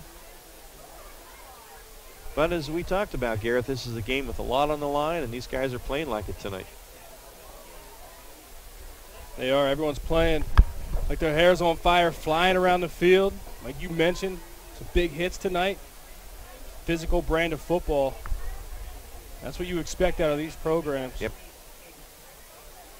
A couple of good young coaches here. Josh Oswalt, Kevin Myers, I guess maybe I shouldn't call him a young coach anymore, but been around for a while. He's a veteran coach. He's not an old guy by any means, but been around for a long time. And the Central player is up, and that is their offensive lineman and defensive lineman, Devin Gaffney, the 6'2", 235-pound junior, and he's walking under his own power, albeit slowly, toward the Panthers sideline. He's one of the captains of this Panther squad as well. And as a junior, that's an honor to be a captain. Absolutely.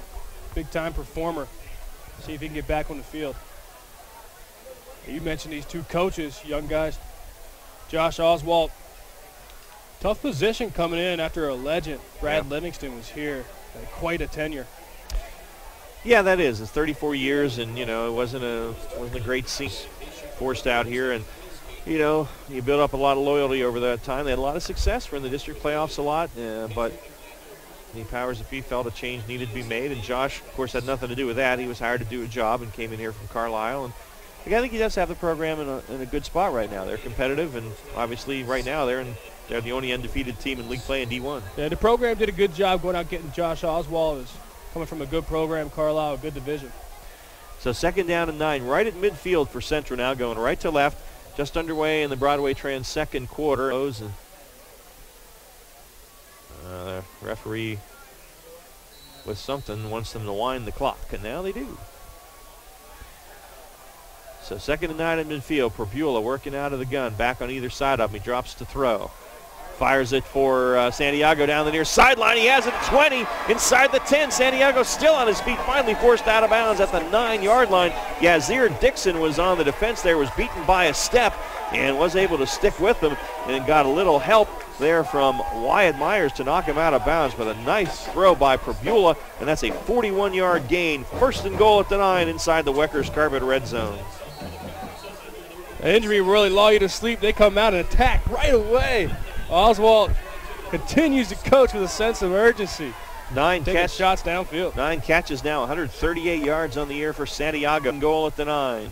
Probula with Werner to his right, Collins the deep position, and Kevin Myers runs about 10 yards out on the field to call a timeout for the Dallastown Wildcats. They're second of the half with 11:22 remaining here in the second quarter, so he apparently wasn't happy with the defensive setup, so they'll talk about that. But you mentioned, Gareth, a very attacking offense here by the Central York Panthers. Full throttle. And last possession they had, they were down here, similar situation in the red zone, couldn't finish at the goal line. Now, you're talking about postseason implications. You're talking about postseason ball. You need to be able to finish drives. Yep. Now, let's see what they can go to here. Last drive, they went 2 runs on a scrimmage for no gain, and then they went for a throw. Probula had to buy some extra time, threw it through one of his receiver's hands in the back of the end zone. Like I said, they got some sure-handed targets. Tim Sturgis, he's 6'2". Tight end Justin Krentz, 6'3". So they have reliable, dependable guys that they can use down here at the goal line. And Santiago on the near side, he's at 6'1". 1st and goal at the 9. Here's the snap, and they give it off to Collins on the right side. Has a little bit of a hole, but not much. Gets a yard or so to about the 8. And Collins is tracked down and brought down there. And the hit for Dallastown made by Mason Figdor, the linebacker. Gain of a yard. It's going to be 2nd and goal from the 8. I wouldn't be surprised if the ball is closer to the right hash, kind of the right center portion of the field. Wouldn't be surprised to see a rollout to the left, get Probula out of the pocket. Chris Collins had just 3 carries on the season coming into the game tonight. Has 3 tonight already. And it's 2nd and goal at the 8 now. Clock winds, 10:43 left, the Broadway Trans second quarter. And now a timeout from Central. Their first of the year. So you mentioned on the line here, Gareth, and you talked about Central having to go for a field goal last time here when they got into the red zone. So Josh Oswald knows, too, that his team wins tonight. They can be in a position to take the division by themselves next week. And also, a win tonight really puts them in a position to guarantee themselves a spot in the playoffs. But as he told you in the pregame, if they win tonight and next week, they believe they'll get a home playoff game here, and they would really like to have that. They would love that. These facilities are certainly great here. Everyone loves to play at home. Great atmosphere here at Central York.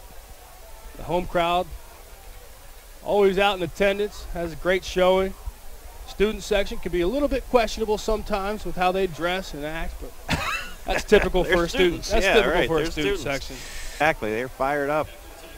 And they, Kevin Shearer, the basketball coach, is here working in the booth tonight with dedication. He tore his Achilles playing basketball 6 weeks ago, but he's here tonight, dedicated.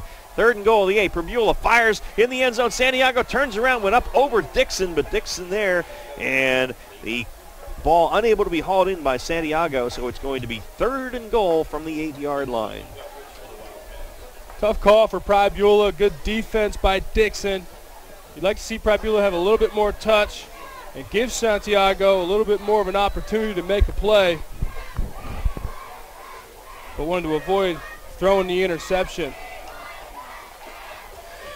So here we go with 4 wide receivers on 3rd and goal. They are stacked on either side. And the ball snapped. Prabula wasn't ready, and they have to go down and cover it back at the 15-yard line.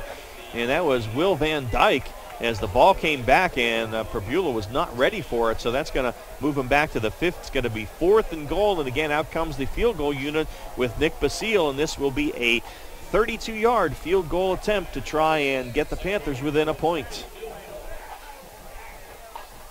Certainly has the leg to get this done. He's made a 33-yard field goal. He's made a 36-yard field goal as well already this season.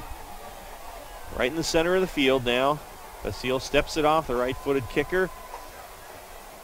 Snap comes to Jones. He puts it down. The kick is up, has the distance, and it is good. 9:51 remaining in the Broadway Trans second quarter, and the second field goal of the night by Nick Basile claws the Panthers back within a point. Dallastown 13, Central 12 on the high school football game of the week, presented by WellSpan Sports Medicine on Sports Radio 1350 and Game Time PA. If you're looking for experienced barbers and a relaxing atmosphere, come to Iacono's Hair Studio, 2030 South Queen Street in York. Iacono's is a family-owned business serving the York area since 1972. For high-quality grooming enjoyment and the professionalism of over 75 years combined expert experience, Iacono's is the place for you. For haircuts, for a straight razor shave, for a relaxing grooming experience, for the best of the best in the business, visit or call Iacono's at 854-8258. The home for local sports. Sports Radio 1350 WOIK. All right, 9:51 remaining in the first half, and Central back within a point on the field goal. It's 13-12, Dallastown up, and our fast signs kick from Nick Basile will be coming here momentarily. And we will get our Yorktown, or our Browns Orchards and Farm Market scoring recap in a moment as well. Josh Sebastian, Justin Atwood are deep for the Wildcats at their 4-yard line. And Basile will approach the football. Exciting first half so far in a big Division I contest. Basile boots it high, fairly short kick this time, and Sebastian will take it up the near hash and bust through the first line of defense, still on his feet, still going out near midfield, and finally they bring him down at the 48-yard line of Dallastown. A great return, and the tackle made for the Dallastown Wildcats by, for the, I'm sorry, yeah, the Central York Panthers, Anthony Sirogas on the stop, and they'll mark it at the 49 of Central, 1st and 10. And a nice 34-yard return gets it out to the Panthers side of midfield. 49-yard line is where Smith will go to work. All right, that'll be both Brett and Nazir. And they are in the backfield now. And the snap taken by Smith gives it to Nazir Smith off the right side, has a hole. Nazir Smith at the 40, down the near sideline, 30, 20, 10. Are not going to catch him, and Nazir Smith with no flags, 40 touchdown run, and the Wildcats extend their lead to 19-12 with 9:32 left in the first half. Exactly why you have to finish drives and get touchdowns, not field goals, if you're the Panthers, because the Wildcats came to play. Boy, they did, and Smith's 19th rushing touchdown of the season as he now is approaching, in fact, maybe is over now, 1,500 yards on the season. The PAT is good for Dallastown, so 20-12 for the Wildcats with 9:32 left still in the first half. It's been an exciting first half. We mentioned both these teams can score. Dallastown averaging 38 a game, Central 31. But defensively, Dallastown giving up just 15 and Central just 16. So the offense is having their way so far tonight, and the stars coming out to shine. Sturgis with a touchdown catch from Probula, and Nizier Smith into the end zone for the first time tonight. And we'll get our Browns, Orchards, and Farm Market scoring recap. That did not take long.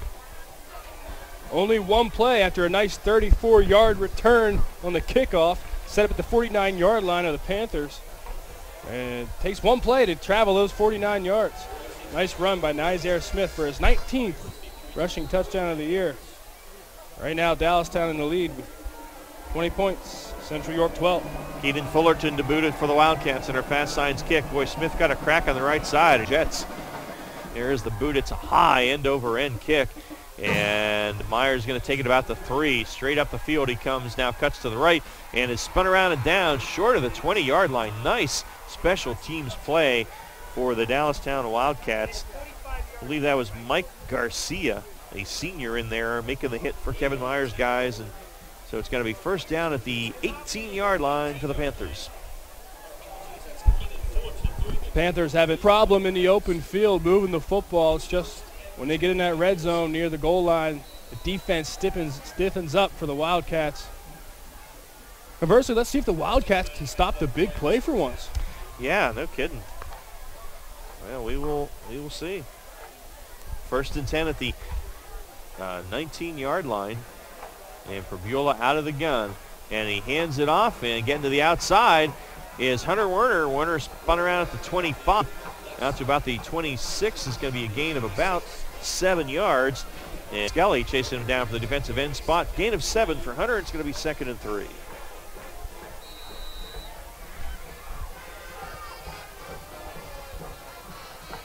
Wide receivers 3 up to the top of the formation now. And 1 on the near side. And Warner in the backfield with Probula. 4-man front for Dallastown. Probula to throw. Has some time. Steve Warner back out there for Dallastown. Good to see. And Warner is chasing Probula and grabs him from behind and brings him down at the 31-yard line. But that will be enough for a first down. Good scramble by Probula. Gain of 5. But good to see Steve Warner out there after he was injured earlier, but the senior defensive end out there making the play after Probula does scramble 5 yards for the first down. Good play to get the first down for the Panthers. So offensively for the Panthers tonight, opening possession was a big 78-yard touchdown throw for a touchdown. Next possession, couldn't finish, kicked a field goal, then a fumble, and then another field goal. And Probula with the little inside shovel pass out to about the 37. That's Hunter Werner. Again, he'll pick up 6. Ben Ward and Steve Werner on the stop. It's going to be second down and about 3.5 here at the 37-yard line. Great job by the Panthers getting big chunk plays on first downs. Probula drops to throw. Stands, has time now, runs out of it, and he's going to have to tuck it and run, and he does. Breaks a tackle. He's at the 40 and skitters out of bounds at the 45-yard line. Nice scramble by Cade Probula. He will pick up 8 and a first down, moving the sticks for the Pamps. Effective runner, Probula. Great vision. Allows him to be extremely elusive when the pressure gets to him and the pocket breaks down. So first and 10 at the 45. Probula gives it off on the inside, handoff to Werner, spun out of a tackle. Nice run by Werner. He's got a first down, still churning 40 and down to the 33-yard line of Dallastown. Nice run by Hunter Werner. Really corralled out there by Wyatt Myers, but that is going to be a 22-yard run for Hunter Werner and a first down. And what a tough guy Hunter Werner is. That was a keg of nails. See him running the ball, getting hit. Would-be tacklers glancing off of him. Nails coming kegs? Still coming kegs. Okay. Here's Van Dyke on an inside handoff running to the right. And he is wrapped up at about the 30-yard line. Fights his way to about the 29. William Anderson on the hit for Dallastown. Also on the bottom of that pile, Aaron Grazer. That's going to be a gain of about 4. It'll be second down and 6. It is not for the timid in the interior line tonight. Certainly not. Plenty of beef in there on that line of scrimmage. No kidding. Second and 6 now. Probula Gives it to Werner. Werner off the right, or Van Dyke off the right side. Little hole. It closed quickly. He gets to about the 28 for one. Mason Figdor is there to close the door. And also on the play again, Aaron Grazer setting the edge as that defensive end. Gain of one. It's 3rd and 5. It looks like they're in that gray area, kind of a 4-down territory part of the field. And at the 28-yard line, moving from our right to left, approaching the red zone. See if this defense from the Wildcats can get a stop. You're listening to high school football on WOYK York, your home for local sports. And timeout Josh Oswald. That's the Panthers' second of the half with 6:23 before the Vito's Pizza halftime show. Again, this is a big game, an important game, and they've struggled when they've gotten close here, Gareth, so they probably want to make sure that they've got the right play and everybody understands what they need to do. You can see the issues they're having whenever they get into that red zone area, that goal line area. This is twice now Josh Oswald has had to use a timeout and regroup with his guy. Get you York Traditions Bank scoreboard update when you have a moment here. Second quarter, Bermudians gone up on Littlestown 14-7, a big win in D3. Central Martinsburg on Eastern 27-0 in the second. York Catholic 7, Fairfield 0, still in the first. Second quarter, Hanover and Biglerville tied at 14. Halftime, Southwestern and Northeastern tied at 13. Oh, second quarter, the Lions of Red Lion bouncing back from that loss last week to Central, and they're taking it out on Spring Grove. Lions 35, Rockets 0 in the second. Halftime, Susquehannock has gone up on Kennerdale 14-7. Second quarter, West York still leading Dover 14-7. No score in the first quarter. York and New Oxford Delone 42-0 over York Tech in the second. And Suburban and Gettysburg tied at 20 at the half. That's a York Traditions Bank scoreboard update.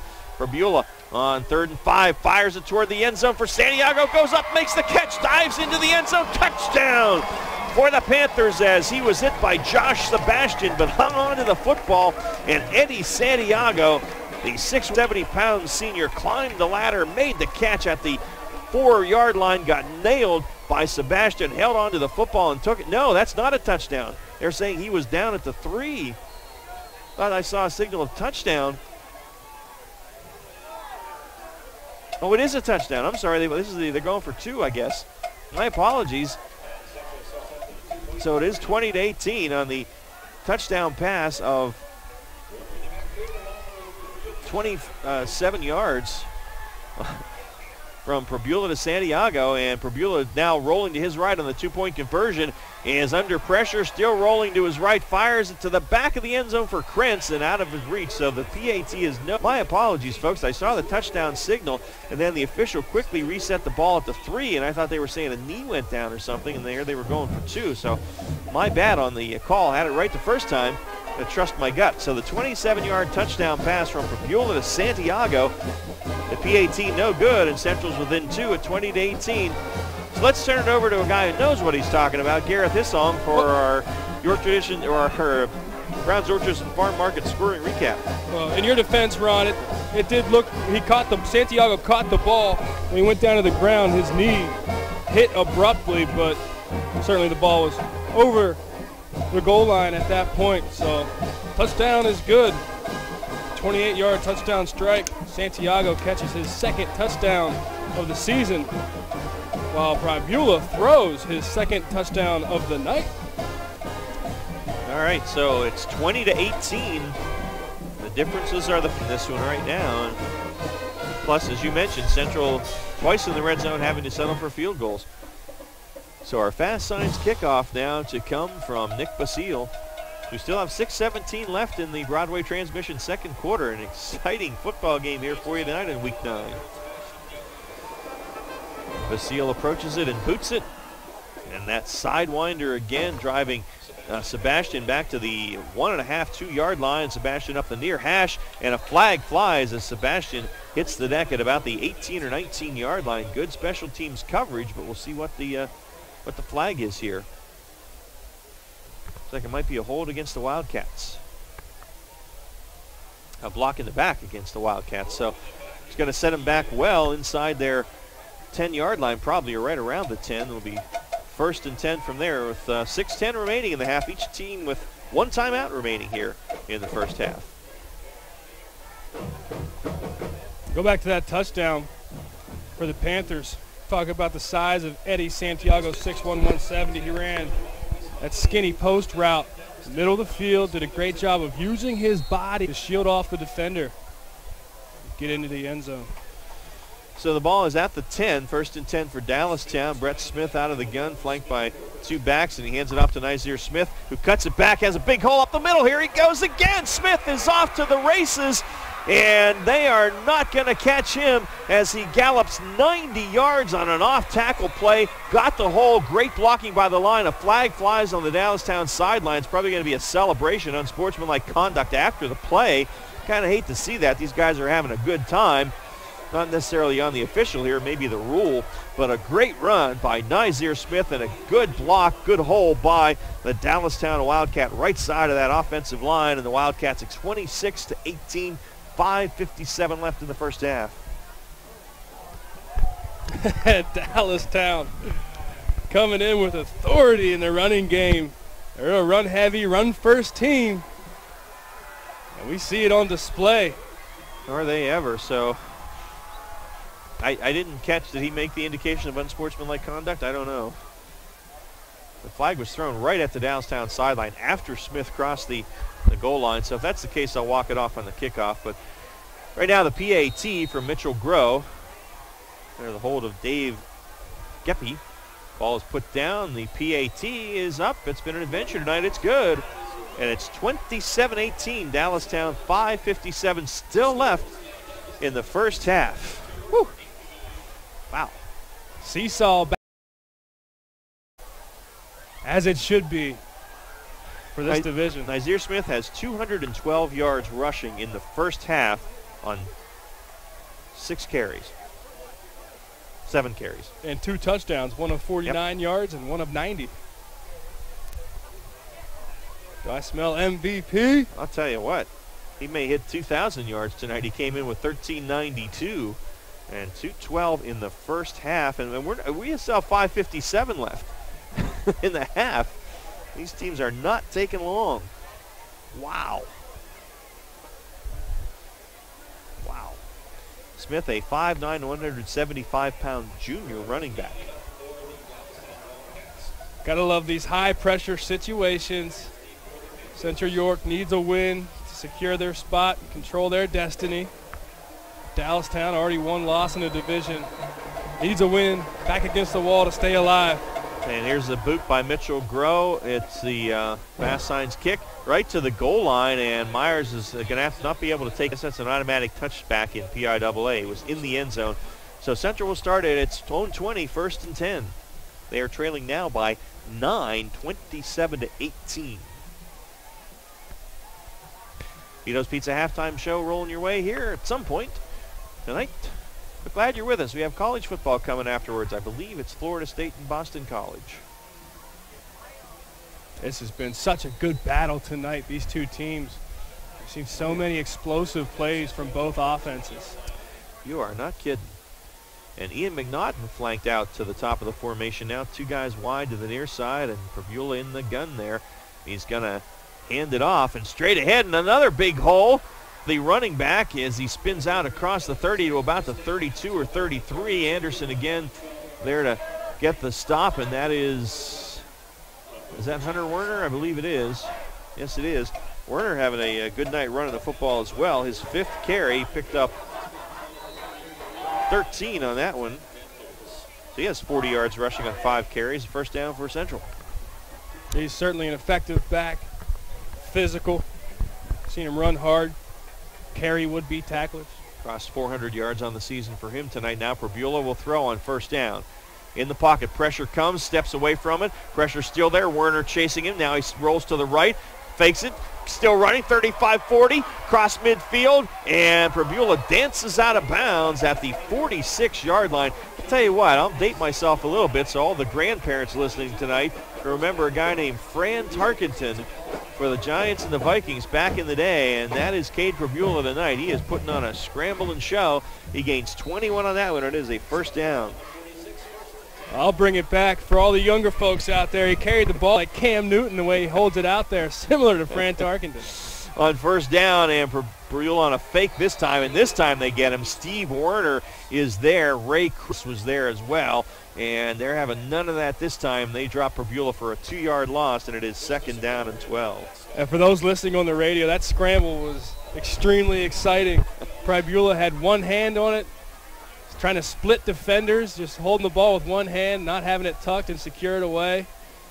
Does what he needs to do, hurdles a defender out of bounds, gets the first down, working in Wildcat territory.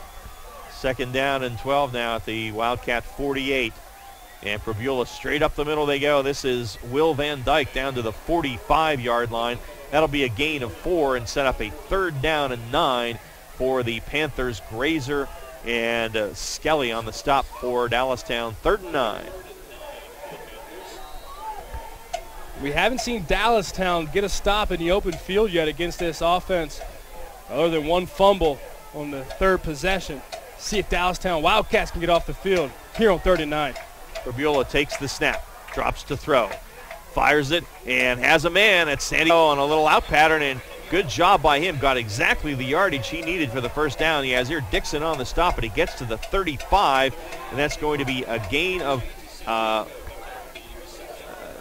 11 and a first down. Great execution, nice pitch and catch. A really good defense by Dixon. He was right there. But a nice, accurate throw from Beulah, the junior quarterback, and good hands by Santiago. Pull it in and get the first down. 4 wides on first down, 2 each way at the Wildcat 35. 3:45 left in the first. Beulah drops to throw, has time, rolls right now, being chased by Cole. Is going to keep it and run at the 30 and spins away from one man, is hit by the second guy, and ball came out late. He's down to the 28-yard line.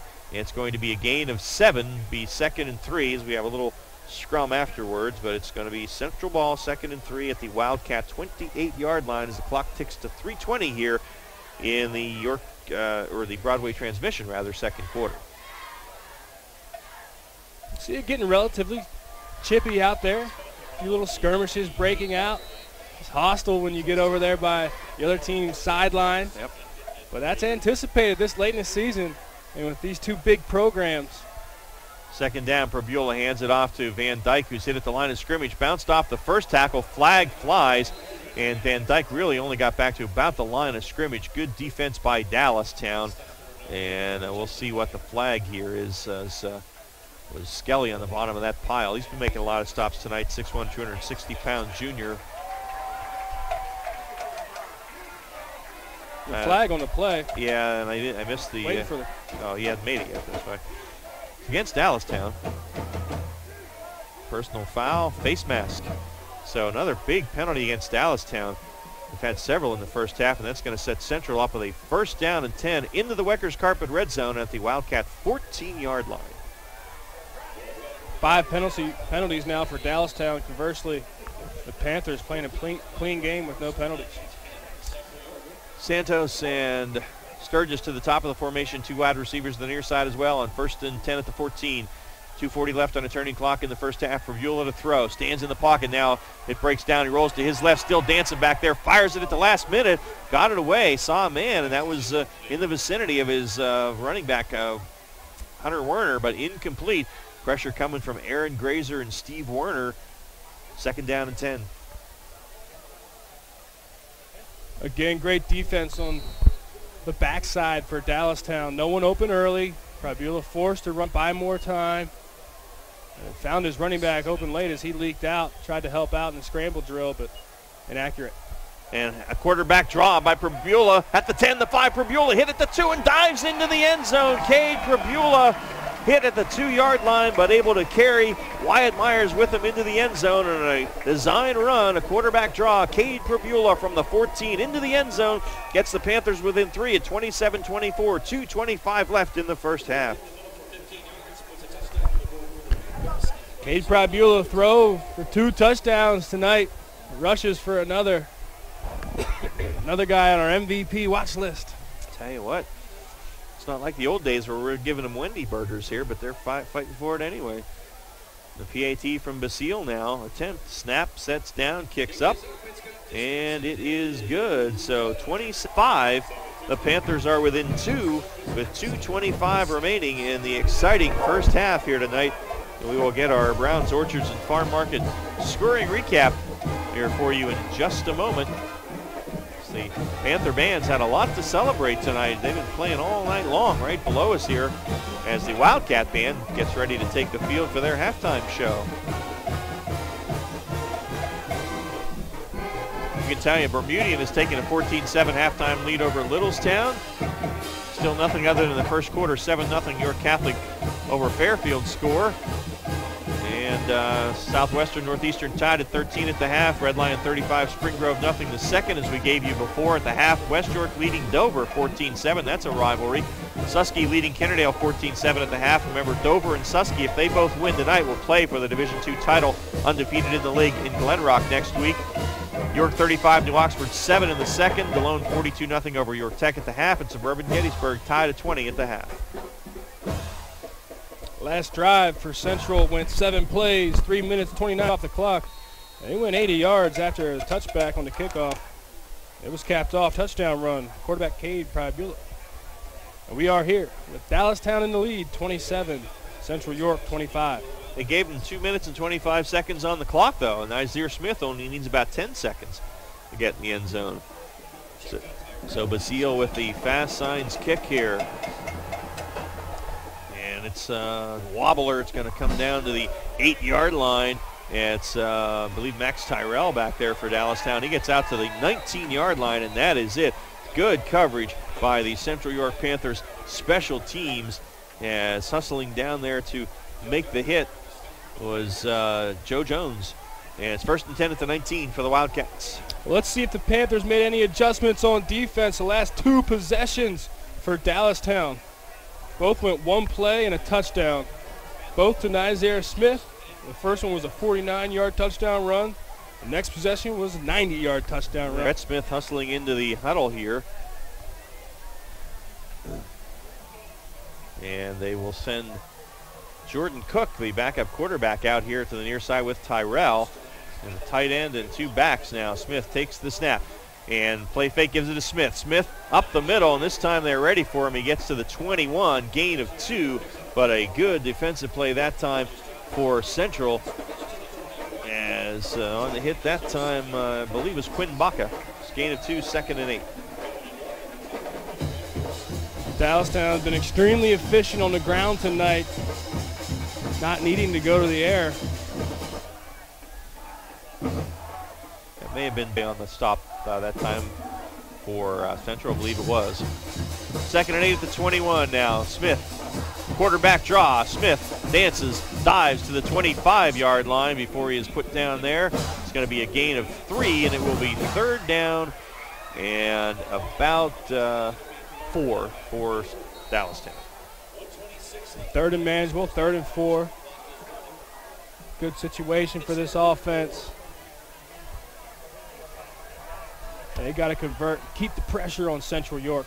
4 wides, 2 each way. Smith, they hand it off to Isaiah Smith. Smith up the middle, and he's down at the 30-yard line, but that should be enough for the 1st down. He blasted through the hole, and he was brought down out there for Central by Reed Hirschner, the defensive end, but he gets 5 yards and a 1st down. Now, you're not careful playing against Dallastown. Central could see the same thing that happened to them last week. Last week, Central only had 3 possessions in the second half because Red Lion ran the ball so well. And a play fake, Smith's going to keep it, looking to get at the corner, and he does. The 35, Smith knocked out of bounds at the 39. Actually say he's inbounds at the 39-yard line. It's a gain of 9. It's going to be 2nd and 1. Brett Smith adept at the play fake, and officials stop the clock as they talk it over. There's 39 seconds left. Just an update. Devin Gaffney, offensive tackle and captain for Central, heading into the locker room earlier. He left the field earlier. Wow. Well, slight limp. Yeah, we hope he's able to come back in the second half. Certainly hope it's not a serious injury. In any case, hope he's able to play in the second half of this one, because he's a stud on both sides of the line for Josh Oswald. So we'll see. Maybe Dallastown saying they should get the clock stopped because their guy, it looked like he went out of bounds. Each team with just 1 timeout left. We're down to 39.7 seconds left in the first half.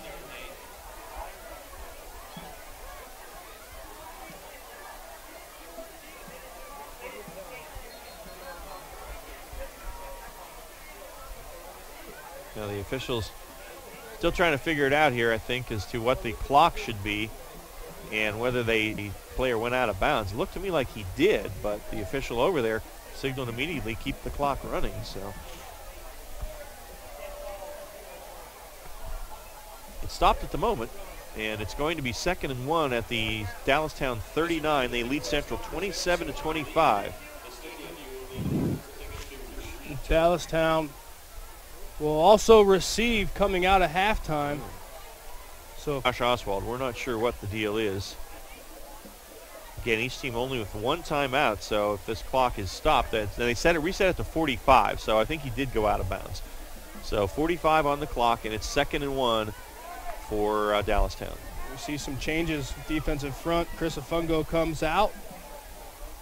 Big number 66, Jaden Fontes, goes in, gets some fresh legs on this defensive line. And they do wind the clock now, so 2nd and 1, and Smith rolling right, looking to throw. Pressure comes deep down the middle. He goes for Tyrell, overshot him, and it's picked off by Anayatanwu at the 30.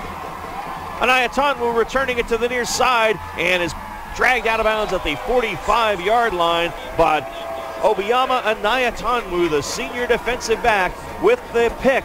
And Central has 29.9 seconds left at the Dallastown 44-yard line, 1st down and 10. See the inefficiency passing. You're a run-first, run-heavy team in Dallastown. Not a good rhythm in passing. You see Brett Smith take a chance. Had some pressure in his face. Didn't up. A nice play on defense to come down with the interception. Yeah, Smith just 1 of 6 tonight, and that's for -4 yards. And now with the interception by Anayatanwu. So Central, with 1 timeout left, in a position to perhaps retake the lead, and the home fans are excited. 1st down for Beulah. Takes the snap. He will throw. 4-man rush, and the pressure comes. He steps away from it, but now it is still there, and he is sacked for a 3-yard loss. Steve Werner gets the sack. The initial pressure was applied by Matt Assobayer, who's playing a nice game at defensive end. So a loss of 3, and Central will take its final timeout with 19 seconds remaining in the half. Defensive line does a really good job of having guys at different, bringing in that pressure, collapse the pocket. Prabiula's done a good job of navigating through that pressure, but it seems like they do a great job of keeping guys at different levels and get a chance to make a play on Prabiula. Yeah. So it's 2nd and 13 now. The ball is at the Wildcat 47, and Central's out of timeout, so they're going to have to go for the sidelines here. If they get a 1st down, they'll stop the clock while they move the chain, so they'll be able to spike it and get another playoff. But they've got time for, if they get out of bounds, they probably have time to run 3 more plays. The Panthers offense much more capable of moving the ball in situations of a 2-minute drill. So 2nd and 13 at the Wildcat 47. 4-man front for Dallastown. The backers and the defensive backs are deep. Prabula drops to throw. Fires it, a quick out, and his man goes down, made the catch. Did he get out of bounds, though? I'm not sure. The catch made by Mark Santos at the 36-yard line. And there's a flag, though. So this may come back. It's in the offensive backfield. It would have been a gain of 11, and he'd been a yard short of the 1st down, but they're going to wipe it out, and it's probably a hold against Central. And it is. So with 13 seconds left, that will put the ball all the way back to the Panther 37-yard line. So we'll see if Central, they'll have to just fling one deep now or take a knee. So Prabula goes under center. He does have 3 wide receivers. And he takes a knee. So that'll do it. We've played a half, and what a half it has been in Week 9. We will head to the Vito's Pizza halftime and a performance by the Dallastown Wildcat Band with our score, Dallastown 27 and the Central York Panthers 25. The Vito's Pizza halftime show comes your way next on the high school football game of the week, presented by WellSpan Sports Medicine on Sports Radio 1350 WOYK and Game Time PA. Serving York for over 50 years, Vito's Pizza. Check out their daily lunch specials Monday through Friday, 11 till 2. 2 slices of pizza and a small soda, only $3.99, or a small sub for only $4.25. Monday night, 2 large cheese pizzas for only $15.99. Tuesday, a large stromboli and large pitcher of soda, just $11.99. Wednesday, a large cheese pizza and large pitcher of soda, just $11.49. Vito's open till midnight, Monday through Thursday till 1 a.m., Fridays and Saturdays. Dine in at 1734 South Queen Street, York, or get carry-out. Call 843-1143. Know the challenge? It's not the uncompromising weather. It's not the pounding repetition. It's not knowing how to dig deep as you start the climb of that last hill. For runners, the challenge is the discipline to keep running. Flying feet. Casual runners, amateur runners, hardcore runners, no matter what level runner you are, Flying Feet Sports Shoes is with you every step of the way. Flying Feet has become the leader in athletic footwear and properly fitting the feet of runners throughout Central PA. Flying Feet has become the leader in athletic footwear, properly fitting the feet of runners throughout Central PA. And that holds true whether you're training or racing on roads, tracks, or trails. For those searching for that discipline, Flying Feet provides the latest shoe innovations, the accessories and equipment, and the inspiration to keep on running. Greg Baum and his staff have the knowledge and the true understanding of what running is all about. As one local runner put it, Flying Feet is family, and all runners are welcome. Flying Feet. Flying Feet Sports Shoes, 1511 Melrose Avenue, York, just off exit 18 of I-83. Is your car due for an oil change? Hurry in to CJ's Tire and Automotive in York on East Market Street behind Arby's. That's where you can get a Valvoline full-service conventional oil change for half price. That's just $16.99 for a Valvoline oil change, but only at CJ's Tire and Automotive, East Market Street in York. The Hershey Bears play here. The new Sports Radio 1350 WOYK. All right, we are back at Central York, and it's been an exciting first half here as the Panthers trail the Wildcats of Dallastown 27-25 in a big Division I game. Central and Dallastown both 6-2 overall. The Panthers 5-0 in the league, the only undefeated team in league play, and Dallastown 4-1. And these guys are playing like there's a lot on the line, and there is. As the Wildcat band takes the field, time now for our Browns, Orchards, and Farm Market scoring recap from an exciting first half. On their first possession, Central York went one play, 12 seconds, 78 yards. 78-yard touchdown pass. Cade Brabula connects with Tim Sturgis. 11. Went 3 plays, 78 yards, finished with a 22-yard touchdown run. Quarterback Brett Smith did the honors with 9:53 left in the first quarter. Dallastown took the lead 7, Central York 6. As Central answered with a 57-yard drive and capped it off with a 22-yard field goal by Nick Basile. With 5:29 left in the first quarter, Central York took the lead 9, Dallastown 7. And Dallastown answered with a 2-play, 62-second drive, a 25-yard touchdown run from Brett Smith. And that was courtesy of a sack fumble from the defense of Dallastown. And with 50 seconds left in the first quarter, Dallastown 13, Central York 9. I'm going to mention that Matt Asso-Beyer caused that fumble. And he's a guy that really wasn't on our sheets too much, but he's had a head. Major contributor tonight. As Central answered that score with a 5-play, 81-yard drive. Finished with a 28-yard touchdown pass. Brabula to Santiago with 6:17 left in our first half. Central York 18, Dallastown 20. And Dallastown came back with a 1-play, 90-yard touchdown run from Nizaire Smith. With 5:57 left in the first half, Dallastown 27, Central York 18. And Central answers one more time before half, going 7 plays, 3 minutes, 29 seconds, 80 yards. Finished with a 14-yard touchdown run from quarterback Cade Brabula with 2:25 left before halftime. Central York 25, Dallastown 27.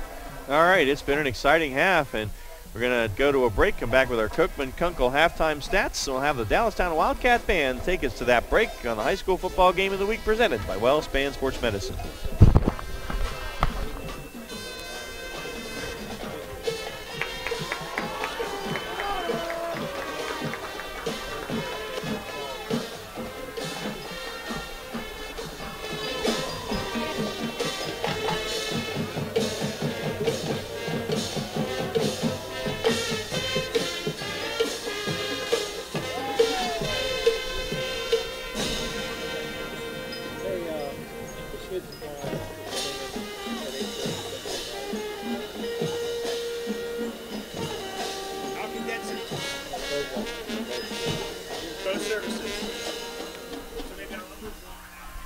Donegal offers car and homeowners insurance at rates that are very competitive.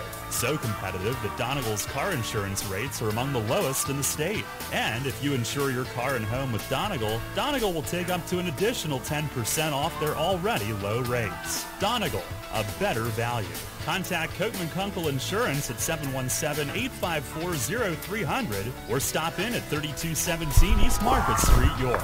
Locally owned and operated by Pam and Rudy Coatman. Coatman Kunkel Insurance. Hunters Hill Orthodontics is a longtime staple in the orthodontic care community. With offices in York and Dillsburg, our practice's top priority is to provide you with the highest quality orthodontic care in a friendly, comfortable environment. Call our York offices, 1910 Kenneth Road, at 767-6694 to make your appointment, or at 1399 South Queen Street, 885-5468. Or in Dillsburg, call 502-1186. We've got your smile at Hunters Hill Orthodontics. It's the good-looking genius at Broadway Transmission. You know what really grinds my gears? Perfectly good cars being thrown away just because the transmission went bad. My mind slips into overdrive when someone says, I'll just get a new car before I spend that kind of money on a transmission. What? According to Kelley Blue Book, the average price of a new car is $32 grand. Now you're going to finance that, right? There's another $6 to $8 grand. And if you drive it off the showroom floor, it loses 20% of its value immediately. Don't forget, you also have to pay sales tax, higher insurance rates, title and registration fees, and come up with $600, $700, $800 a month depending on your interest rates for 5 years. And remember, you will still have to pay for the upkeep of the car, brakes, tires, wipers, fluids, etc. Stop! Trade your transmission, not your car. Thanks, good-looking genius. You're welcome, ma'am. Broadway Transmission. We'll get your shift together and save you all that dough. Visit us on the web at BroadwayTrans.com or stop in and see how it's done. First in York, first in sports. Sports Radio 1350, WOYK.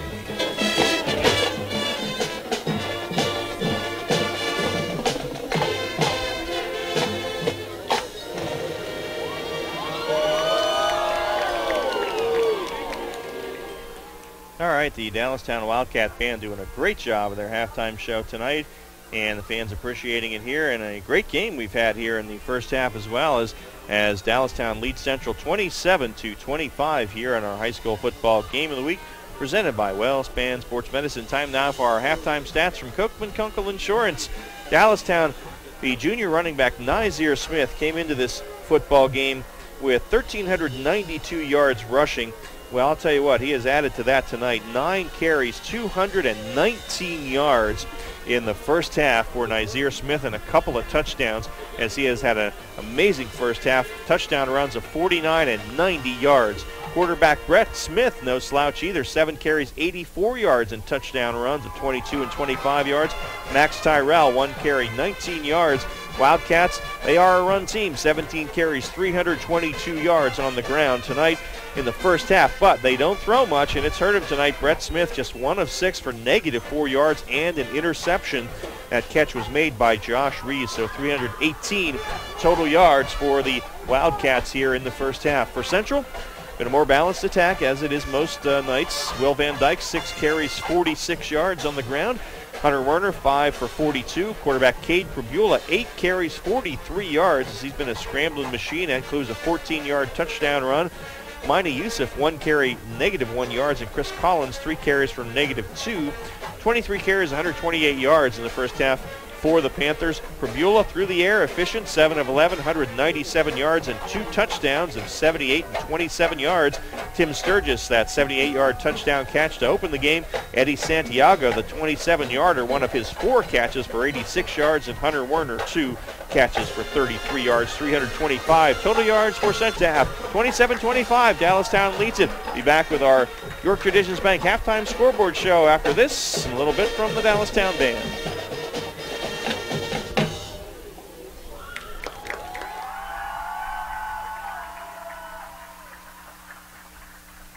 Get your tailgate on at Rudders with Jumbo Chicken Wings. For a limited time, Rudders VIPs earn triple rewards. 3 cents off per gallon of gas by purchasing delicious Jumbo Chicken Wings. Choose from 8 different mouth-watering flavors, including Old Bay and Buffalo Hot Sauce. Rudders, why go anywhere else? Sports injury? Walk into WellSpan Urgent Orthopedics for immediate care. No appointment is ever needed. Our orthopedic and sports medicine specialists are here to treat you. Visit wellspan.org/urgent orthopedics today for hours at our York and Hanover locations. Today it seems everybody is offering a discount on car insurance, but at what price? Reduced protection, impersonal service. At State Farm, you can earn discounts and still get full service and dependable protection from the world's largest car insurer. See me, Trish Haynes, 65 Susquehanna Trail North, York, for the State Farm multiple line discount. With State Farm, you get an agent you can depend on and an insurance company you can trust. For the details on State Farm's multiple line discount, see me, Trish Hauser. Pastrami, sausage, turkey bacon, green peppers. Choose from over 30 toppings for Rutter's breakfast sandwiches. For a limited time, you can get 2 breakfast sandwiches for only $5 and earn 2 cents off per gallon of gas. Rutter's offers you breakfast all day long. Rutter's, why go anywhere else? Hi, this is Dan Patrick. Join me weekday mornings at 9 on Sports Radio 1350 WOYK.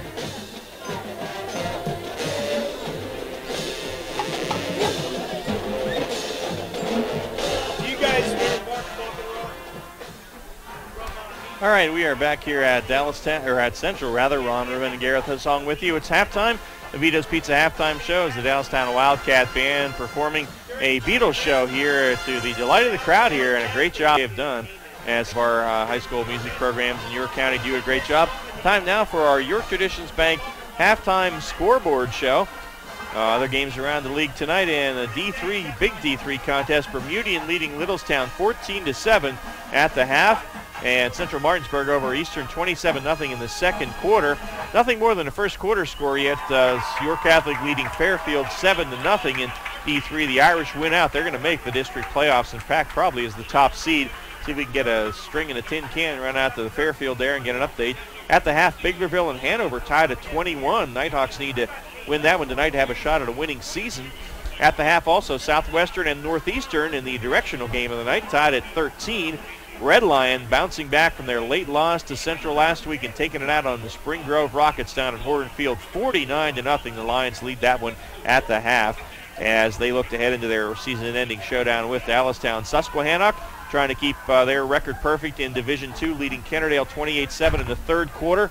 West York now leading Dover 14-7 at the half. That is huge. Dover's also unbeaten in division play, so if they would win and Susquehannock wins, they would play next week in Glen Rock for the Division II title. But right now, Dover down a touchdown to West York in a big rivalry game. York leading New Oxford 35-14 in the second. If the Bearcats win, then they will host Central next week with a shot at least at tying for the division title, depending on the outcome of this one.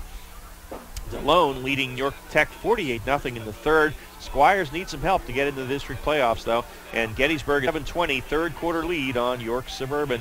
Those are your scores from York Traditions Bank.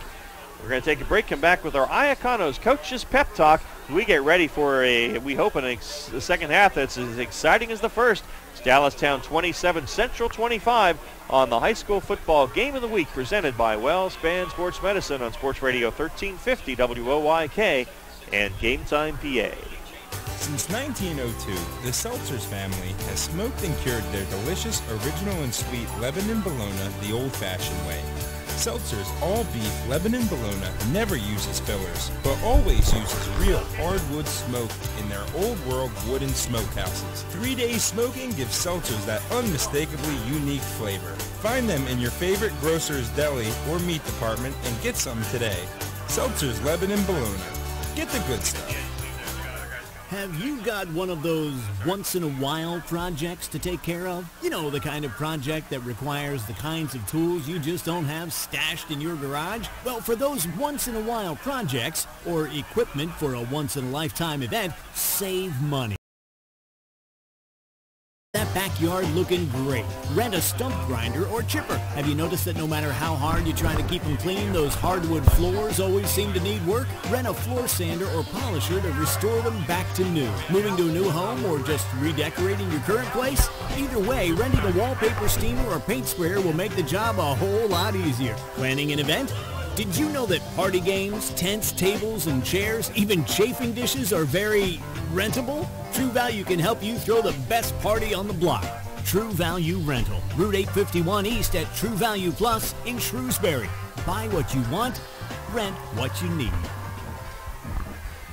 Get your football party started with great Best Yet products from your neighborhood SureSave markets. Pick up party platters with $18.93 deli items. Team up Best Yet hot dogs with Best Yet kettle cooked chips. Get Best Yet 12 packs of soda and Best Yet Rising Crust pizzas at Saubles Markets in Shrewsbury, Stewartstown, Whiteford, and East York, and at Nell's Market Fresh Foods in Spry. Hi, this is Brett Brown of the Philadelphia 76ers. You're on York's home for Sixers basketball. Sports Radio 1350 WOYK. And we are back at Central as the teams take the field. We are ready for the Maple Donuts third quarter. It's 27-25, Dallastown leading. Time now for our Iaconos Coaches Pep Talk. All right, let's get over with Kevin Myers and Dallastown. First off, Gareth, what were they talking about in the locker room there? Continue offensively to impose your will up front in the trenches and continue the rushing attack to allow Nizier Smith to run 49 yards, 90 yards a pop. He got 2 touchdowns. He got 9 carries for 219 yards. So keep the offense defensively. Keep the guys in front of you and don't give up the big play. All right, how about Josh Oswald and the Central York Panthers? Still perfect in division play right now, but down by 2. Offensively, put it on Cade Prabuela's back. He's a talented quarterback at junior. That's why they have a balanced offense. He's got great touch on his throws. 2 running backs, Will Van Dyke and Hunter Werner, certainly capable in the backfield. So keep mixing it up on offense, execute. The Panthers will be fine. Defensively, 3 words, stop Nizier Smith. Easier said than done. All right, that's our Iaconos Coaches Pep Talk. 7:25 and a dandy. Dallastown leading Central at the half. Take a break, come back with a fast sign second half kickoff in the Maple Donuts third quarter after this on the high school football game of the week presented by WellSpan Sports Medicine. If you've been thinking of going to college and you would like to play sports when you get there, join our team. Earn a Penn State degree and continue to play the sports you love. 6 collegiate sports are now available, including baseball, soccer, men's basketball, women's softball, and women's volleyball. For more information, check out our website at PennStateYorkSports.com. Once again, that's PennStateYorkSports.com. Is your car due for an oil change? Hurry in to CJ's Tire and Automotive in York on East Market Street behind Arby's. That's where you can get a Valvoline full-service conventional oil change for half price. That's just $16.99 for a Valvoline oil change, but only at CJ's Tire and Automotive, East Market Street in York. Every day, Fast Signs helps businesses like yours with their visual communications. We ask the right questions, recommend smart solutions, and help you build your business. Our knowledgeable consultants uncover your communication challenges and provide visible solutions. At Fast Signs, we're in planners and designers. We're more than fast, more than signs, and we're more than ready to help. Fast Signs today. Visit our store next to Sam's Club in East York or visit us online at fastsigns.com. Your teams all the time. York's own place for local sports. Sports Radio 1350 WOYK. And we are back here at Central in front of a full house tonight on senior night for the Panthers, a senior-laden team, and they are playing with a lot on the line, as is Dallastown. Both teams 6-2 overall, fighting for district playoff spots. And Central 5-0 in the league. Dallastown 4-1. 4-1 also York High and Red Lion. And we're about to have the fast signs kick from, looks like it'll be Keenan Fullerton to start the second half. Central will get it and go right to left as we play. And for the play-by-play, Gareth Hisson. Fullerton getting ready to kick it deep. See if the Panthers, what kind of adjustments they made on offense coming out of the half. Here's the kick. A deep kick.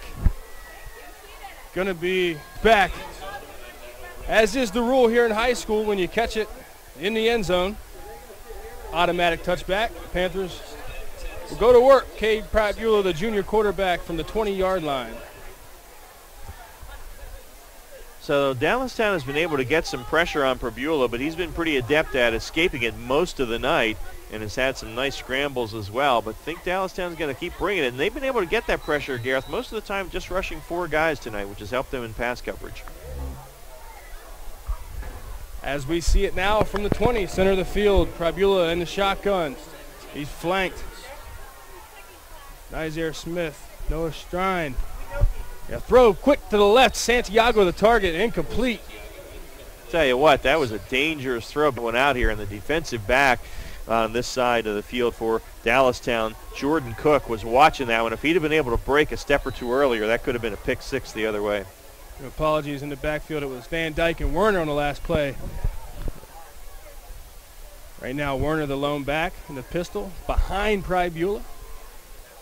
3 wide receivers, 2 to the near side, 1 up top.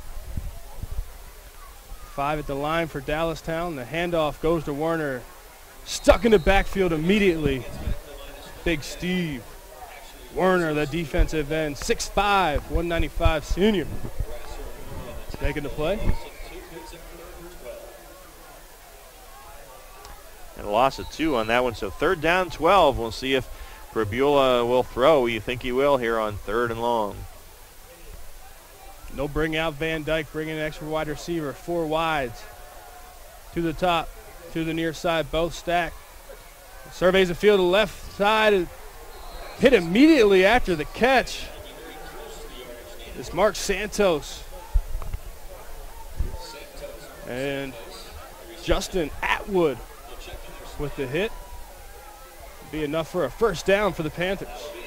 Boy, he just got the yards he needed to get to the 30 and just did get there.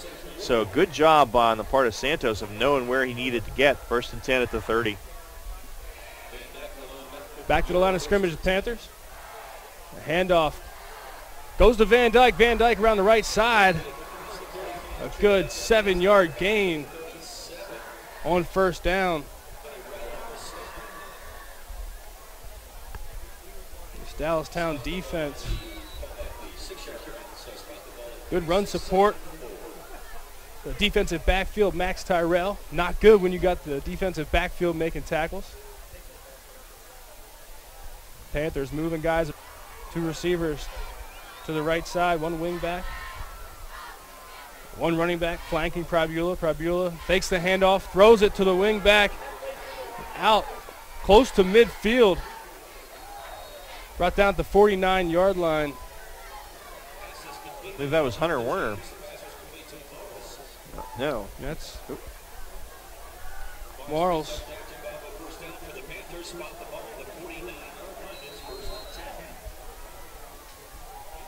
Oh, okay, Michael Morris, I believe, perhaps. 2 receivers to the near side, wide side of the field. Pribula in the pistol, ball in the right hash, 49-yard loft. Goes to Werner. Werner met in the backfield immediately by a host of Wildcat defenders, and a late flag thrown at the pile.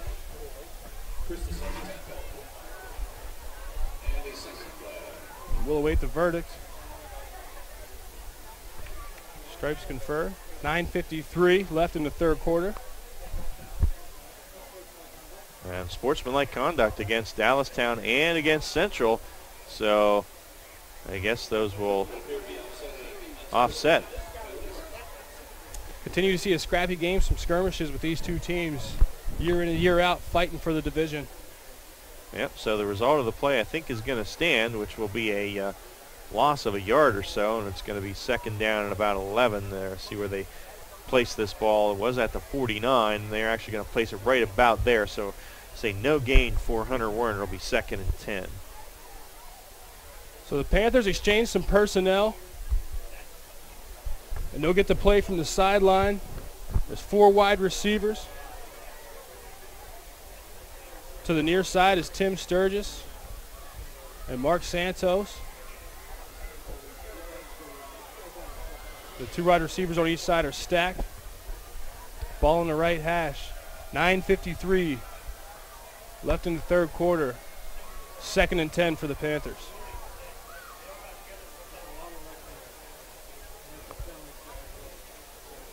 head coach Josh Oswald for Central York gets an explanation on the offsetting personal fouls.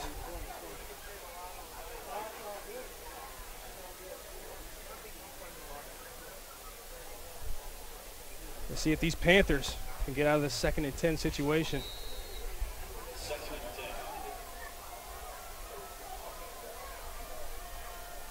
Max Wertman over center. Rapula throws it downfield to Eddie Santiago. Santiago up the right sideline. Enough for a first down. He's brought down at the 37-yard line. It was Ben Ward, a 6'5", 235-pound senior linebacker, there to force Santiago out of bounds. So the Panthers are in Dallastown territory. They'll go from the 37-yard line, still in the right hash. They have 4 wide receivers in the shotgun. Tribula, handoff, Van Dyke around the left side. He's got real estate. He's up to the 20-yard line, brought down at the 19.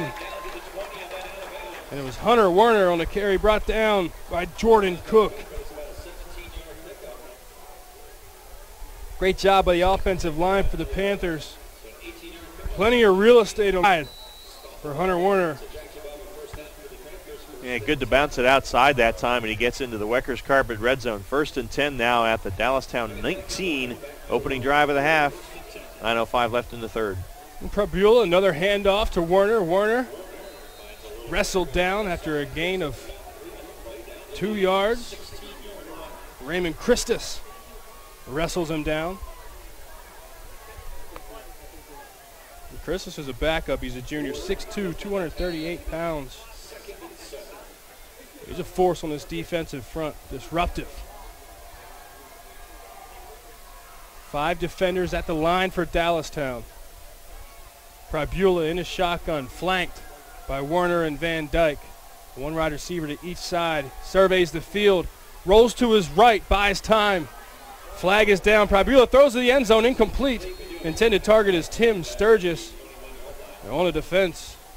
Boy, I tell you what, Prabula on the run threw that thing on a rope about 30 yards in the air, but it's going to be a holding penalty against Central, so that will set them back 10 from the spot. The flag's at the 21, so that'll move it to the 31. From there, it's going to be 2nd down, out 22 yards to go, so a big penalty against Central.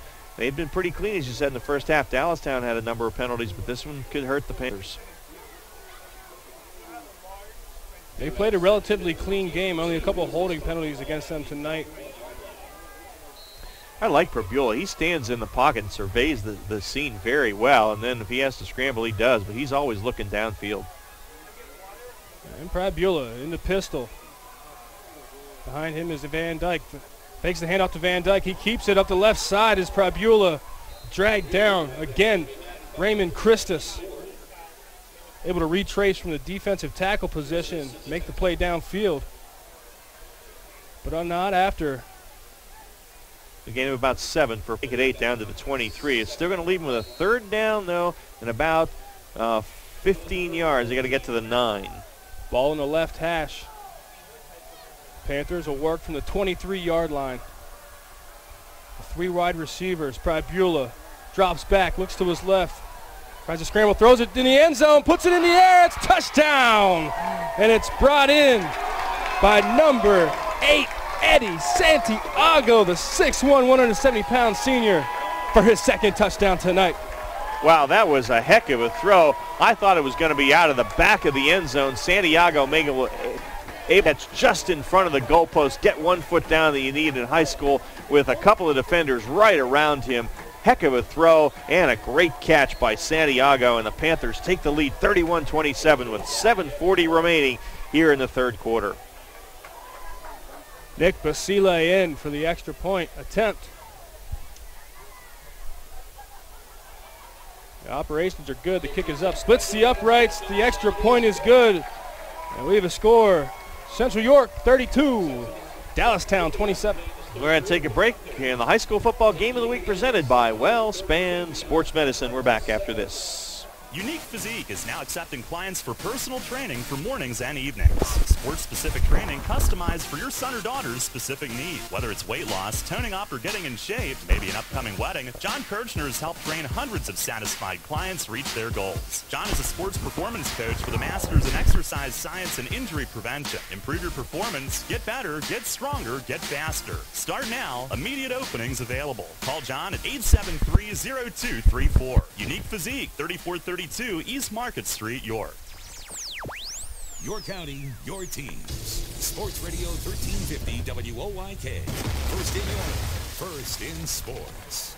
All right, we're back at Central, and the excitement continues here as the Panthers take the opening kick and drive it into the end zone and take the lead 32-27, and we will have a Browns Orchards and Farm Market scoring recap here for you in just a moment. The first ran a fast signs kick from Nick Basile.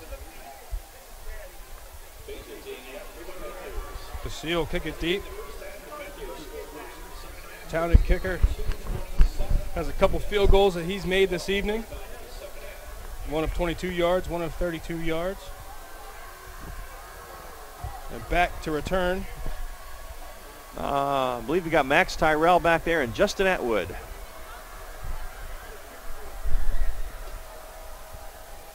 Seeley on the approach. A shorter kick than we're accustomed to. Fielded at the 11-yard line, out to the 20-25. Brought down at the 28-yard line. Max Tyrell on the return. A nice 23-yard return to get Dallastown set up.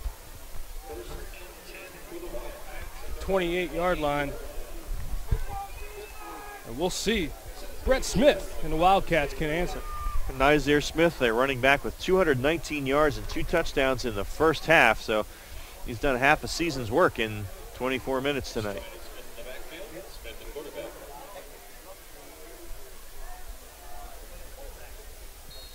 Smith paces for the refs whistling the play. Gets the snap. The handoff on the right side is Nizer Smith. Creates a little extra space. Scampers for a gain of 7 out to the 35-yard line. You hold him to 7 yards, you feel good the way he's playing tonight. Anytime you can hem up the running game of the Wildcats, you're doing something right. The Panthers would like to figure out that formula. Nizer Smith went off in the first half. And this, their opening possession here in the second half. Out of the shotgun, Smith gets the snap, a handoff to Nizer Smith, tripped up, but not after getting enough yards for the first down, out to the 43-yard line, and a fresh set of downs for the Wildcats. Well, Smith moving the football 15 yards on a couple of carries here out to the 43. So for the Wildcats, they will grind it out. That's their style, and that's what they're doing right now. A lot of that success for Nizer Smith comes from those big hog mollies up front. Across the line, they go 260, 280, 238, 260, 220. Mama. And out of the pistol is Smith. Smith fake the handoff. He'll keep it around the left side. A nice stiff arm. He gets the edge and the first down out of bounds at about the 44-yard line. And fleet of foot is Brett Smith. Well, he sure is, and I'll tell you what, that is a great play fake. He goes to the big fullback, Noah Strine, and 3 guys bit and tackled Strine, and then Smith scampered around the left side. He really executes that fake handoff very well. He gets into Panther territory, knocked out of bounds by Mark Santos. Left hash from the Panther 46-yard line. We see the Wildcats in the shotgun, 2 running backs in the backfield. A handoff, Nizer Smith on the right side, up the middle. And down to the left hash, first down again. Nizer Smith breaking tackles. And Reed Hirschner coming from his defensive end position, making the play downfield. The Wildcats offense continues to impose their will and do whatever they want with the rushing game. Another 16 yards for Nizer Smith on a night he is having that maybe, I don't know what the records are at Dallastown, but he has got to be among the best rushing nights a Wildcat has ever had, as he is approaching 250 yards on the night, and we're still halfway through the third. Again, Nyzier Smith gets the call up the right side. He's hemmed up. Panthers defense has seen enough from Mr. Smith. Met by most of tacklers. First at the scene is linebacker Colin Vaught. No gain on the play. The Wildcats, 2nd and 10. Ball in the middle of the field from the 30-yard line. Yeah, that's a veteran linebacker core for Josh Oswald. Joey Sowers, Colin Vaught, Deontay English, and Quinn Baca. They've been around. Most of these guys are at least 2-year starters, and they're the heart of this defense. Smith gets a snap, looks right to a throw. Out of the backfield is Max Tyrell. And fights for extra yards. Gets a gain of 9 before he is taken out of bounds. A duo of defenders.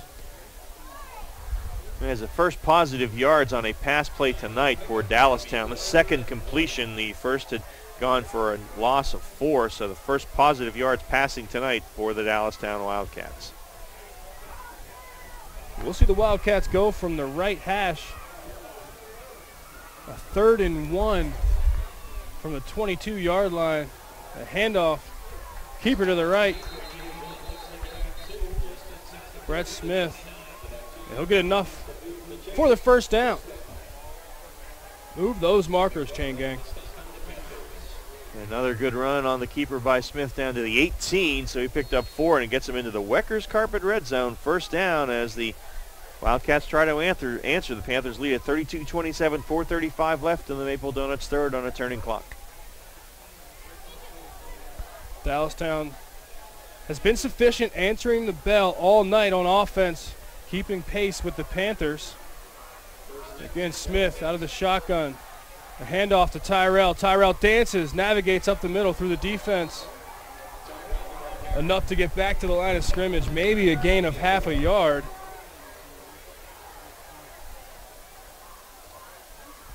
It looks like they'll give him a 1-yard gain. 2nd and 9 for the Wildcats.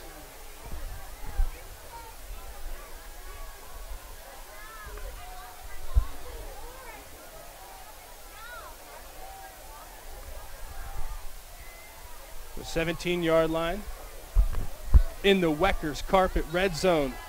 Smith gets the snap, rolls to his right, throws a strike, and it's brought in by the receiver, Joshua Reyes. Good job running a quick out route from the slot position. Dependable hands. Wildcats will have a 3rd and 1 from the 9-yard line. Now Reyes had 2 catches coming into the game tonight. He has 2 tonight, now a net of 4 yards. It's a big third down here for Dallastown. 3rd and a yard. Smith into pistol. And it's a handoff on the right side. Nyzier Smith dices through the defense. And a touchdown for the Wildcats. And they'll take the lead 33-32. What a game Nyzier Smith is putting out for us tonight. His 3rd rushing touchdown of this game with 2:58 still left in the 3rd quarter. And the PAT now from Mitchell Grove.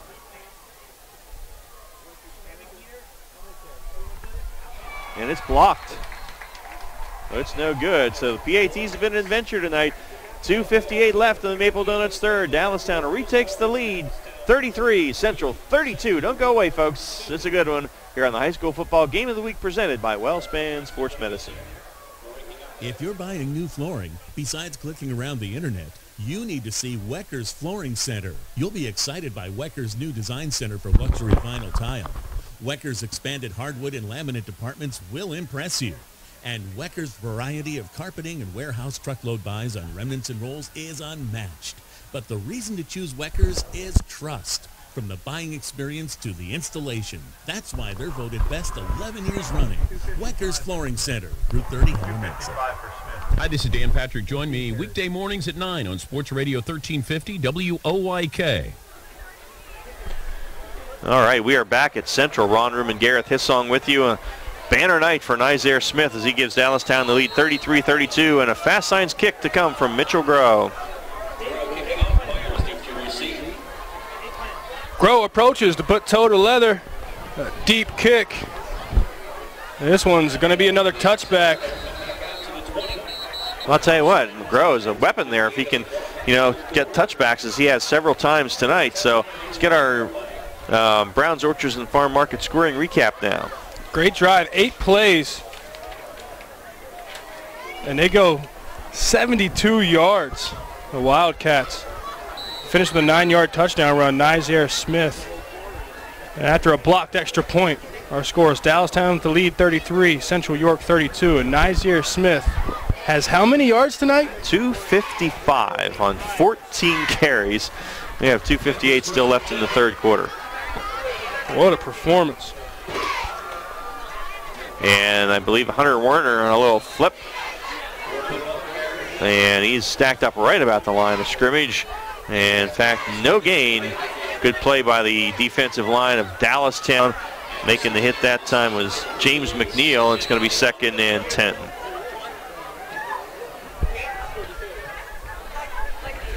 So on 2nd and 10, Probula will go out of the pistol here. Takes the snap. Play fake, looks to throw. Pressure comes. He rolls right. Being chased by Nathan Downey and fires it at the last minute. Oh, almost picked off. Threw it in the area of William Anderson. Kind of a dangerous throw. That's one of the few poor decisions I think Cade has made tonight because he really had nowhere to throw it. Just kind of should have chucked that one out of bounds. It does fall incomplete, so it's going to be 3rd down and 10 now for the Panthers at their own 20. They trail it now by a point to Dallastown, 33-32, 2:21 left in the Maple Donuts third. You talk about Cade Probula and his decision-making. He's only a junior, but you would think he's a junior by his maturity. It's one of those guys where he's played more football than his year can tell you. Yep. 3rd and 10 now. Low snap for Beulah Fields. Stands in the pocket. Good protection deep down the near sideline. Going for Sturgis, who leaps, trying to take it away from 2 defenders. Justin Atwood and Max Tyrell were both there. Atwood had the best shot at it, but it's incomplete at the 45-yard line of Dallastown. So that's going to be 4th down now on a unique physique punt. And Probula's fortunate that Sturgis went up there and played a little bit of defense. Just had to get a hand on it and knock the ball down as 2 defenders. Great blanket coverage. So this should give Dallastown pretty good field position here. The snap a little bit low, but fielded well. And the punt is away, and Tyrell's going to field it on the run at his 45. He's hit almost immediately. He gets it out to the 49-yard line as Joe Jones there on the special teams for Central to make the stop. But Dallastown will have it in great field position at their own 49-yard line. 1st and 10, leading by a point now. 2:03 left here in the Maple Donuts third quarter. In this battle to stay in the running for the division championship and the district playoffs here on week 9. Look for teams to come out of halftime, see what kind of tempo they're going to set. You want your guys to set the tone for the second half. The Wildcats certainly did that with a great drive. 8 plays last time, finishing with a touchdown. Here they are, good field position, start at the 49-yard line. Sebastian and Tyrell wide to the left as Dallastown goes left to right. Smith takes the snap, fires it out to Tyrell in the flat. Got some running room at the 46-yard line. Spins away from the tacklers there and still on his feet down near the 40. Great run by Max Tyrell as he looked to be stopped for about 4 yards, but he gets it down to the 41, and that is going to be just shy of a first down. It looks like 2nd and very short, but it's a little pass out into the flat and a nice run by Tyrell. See the effort on that play, good illustration of how much this game means to these guys. Max Tyrell get the extra yards. And Smith on 2nd and short has a hole on the right side. He's down to the 35-yard line. It's going to be a gain. I'll give it to 34. It's a gain of 7 and a first down for Nizaire Smith. I like the tactic here by the Wildcats. Up-tempo offense, back to the line of scrimmage. Smith to Smith again. Nizaire right up the middle. Nothing doing that time as he is met and dropped at the line of scrimmage. Stacked up and played very well. And looks like 78 there for Central. That's big old Chris Afanugo, 6'2", 300 pounds, plugging up the middle. 2nd and 10. Yeah, talk about a force in the middle of a defense. I think Vince Woolfolk got there for the Patriots No doubt. 10 years ago. So 2nd and 10 for the Wildcats at the Panther 34. Wildcats by a point. Final minute of the third. Smith out of the pistol. Takes the snap. Gives it to Smith. Smith off the left side this time. Still not much there. Gets a couple before he is dropped at about the 32-yard line. So there will be 3rd down and 8. And we have the clock stopped with 36 seconds left in the quarter. So we'll see what the issue may be. It was Bartkowski on the stop that time for Central. Do we have a flag? We do. Oh, a face mask against Central. So that'll be a 1st down. They'll give them 2 on the run. Face mask at the end of the play. So another big penalty for Dallastown here. It's going to, or for against Central in the second half. That's going to give Dallastown a 1st down.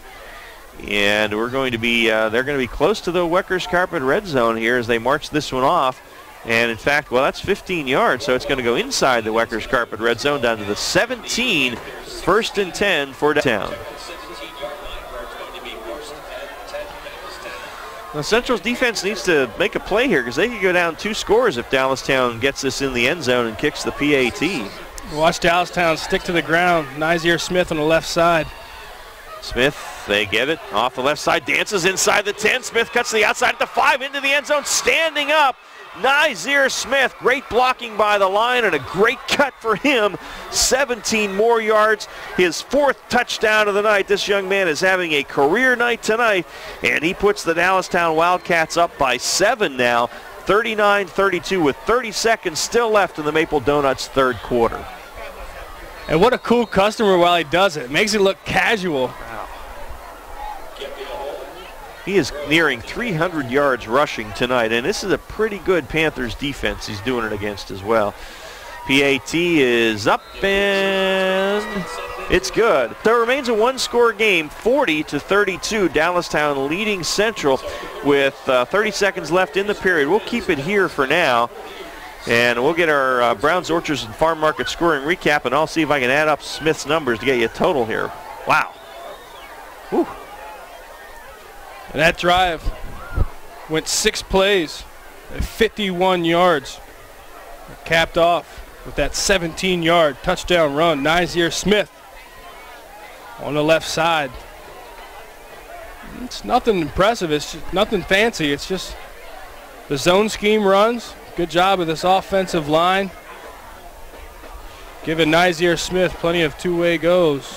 And as it goes with Smith, he can certainly navigate a defense. 282 yards on 18 carries for Nizier Smith tonight. Came into the game with 1,392 on the year, so he is now at 1,674 yards on the season. Here's the Fast Signs kick from Fullerton. Sailing to Myers at the 2.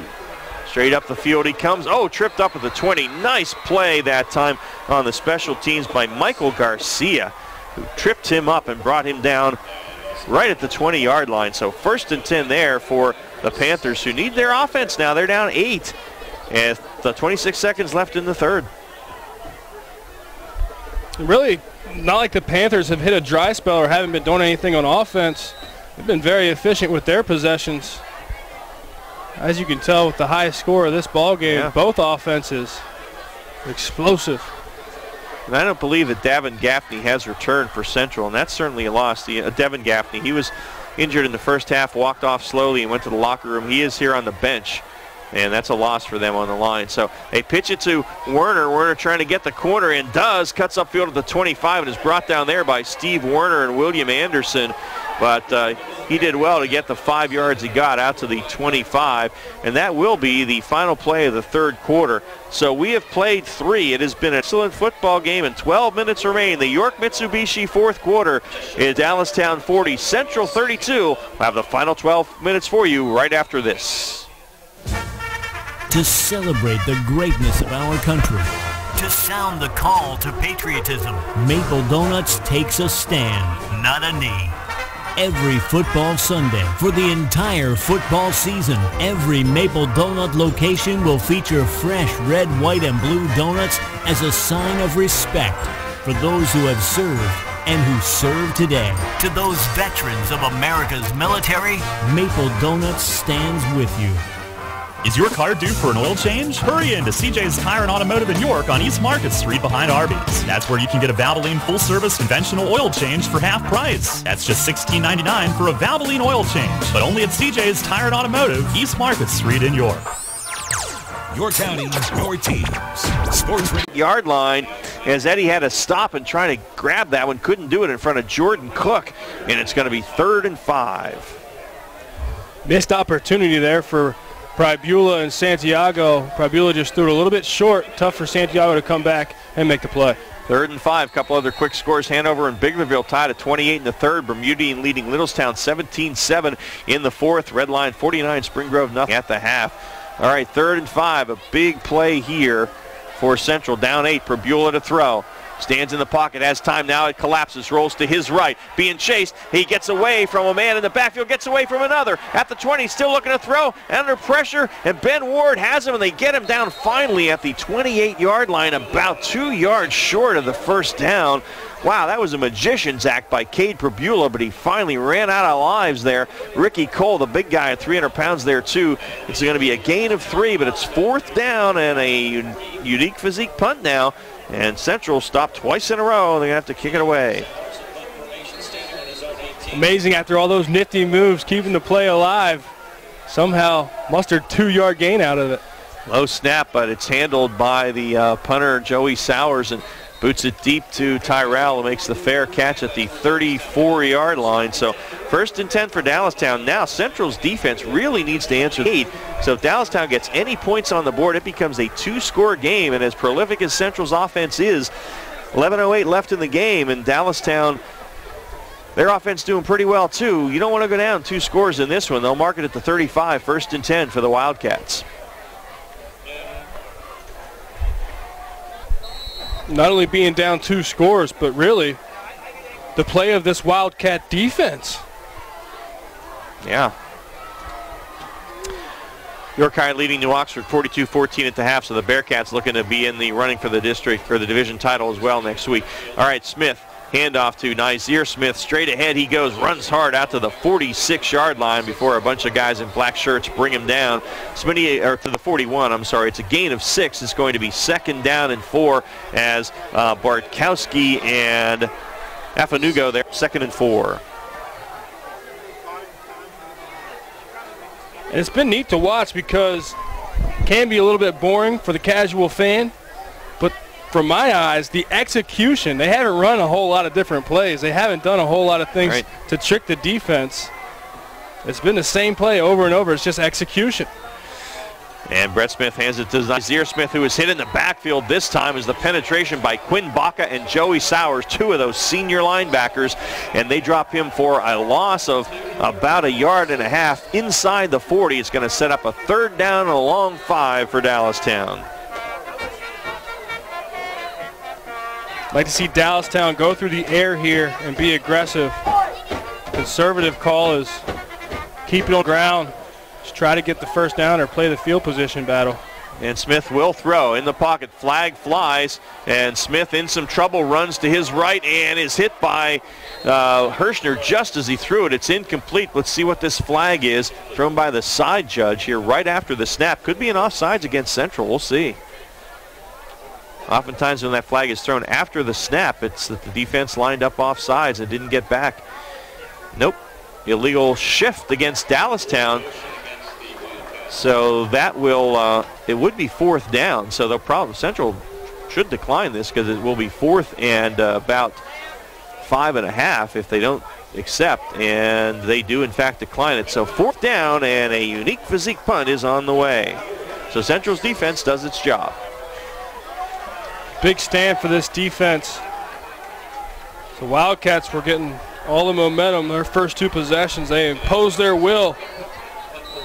Offensive line helped Nizier Smith get 2 touchdowns already in the second half. Mitchell Groh to punt it, and the flag flies again from the same side, Judge. Myers fields it, drops it at the 30, picks it up to 35, still dancing at the 40, still on his feet at the 50, into the 40 of the Panthers, and down to the 32. But there was a penalty flag at the snap. Great return that time by Mason Myers. He was like a pinball there, being bounced from defender to defender, but never went down. So it would be at the Dallastown 33, but let's see what this penalty is all about. I think this is going to be against Dallastown again, so expect it to be declined. Yep, illegal procedure against the Wildcats. It is declined. That was at the snap. So Central 1st and 10 at the Wildcat 33-yard line. 9:33 left here in the York Mitsubishi fourth quarter. And Central down by 8, so they need a touchdown and a 2-point conversion to tie this thing up. Last 2 possessions have been 3 and out, 3 and out. Wildcat defense needs to respond now as they're backed up. Panthers start at the 33 of the Wildcats. And Jaden Funtz in there at right tackle for Devin Gaffney. Gaffney was hurt in the first half, hasn't returned, so Funtz picking up the stick here. And next man up, here's Perbula, fires it down the middle, and it's picked off. And boy, there's a flag. I think that's going to be pass interference against Dallastown. Tyrell picked it off, but it sure looked like the defender got Eddie Santiago by the arm and spun him around as that ball was coming. Flags lying at the 13-yard line. I believe there's going to be pass interference against the Dallastown Wildcats.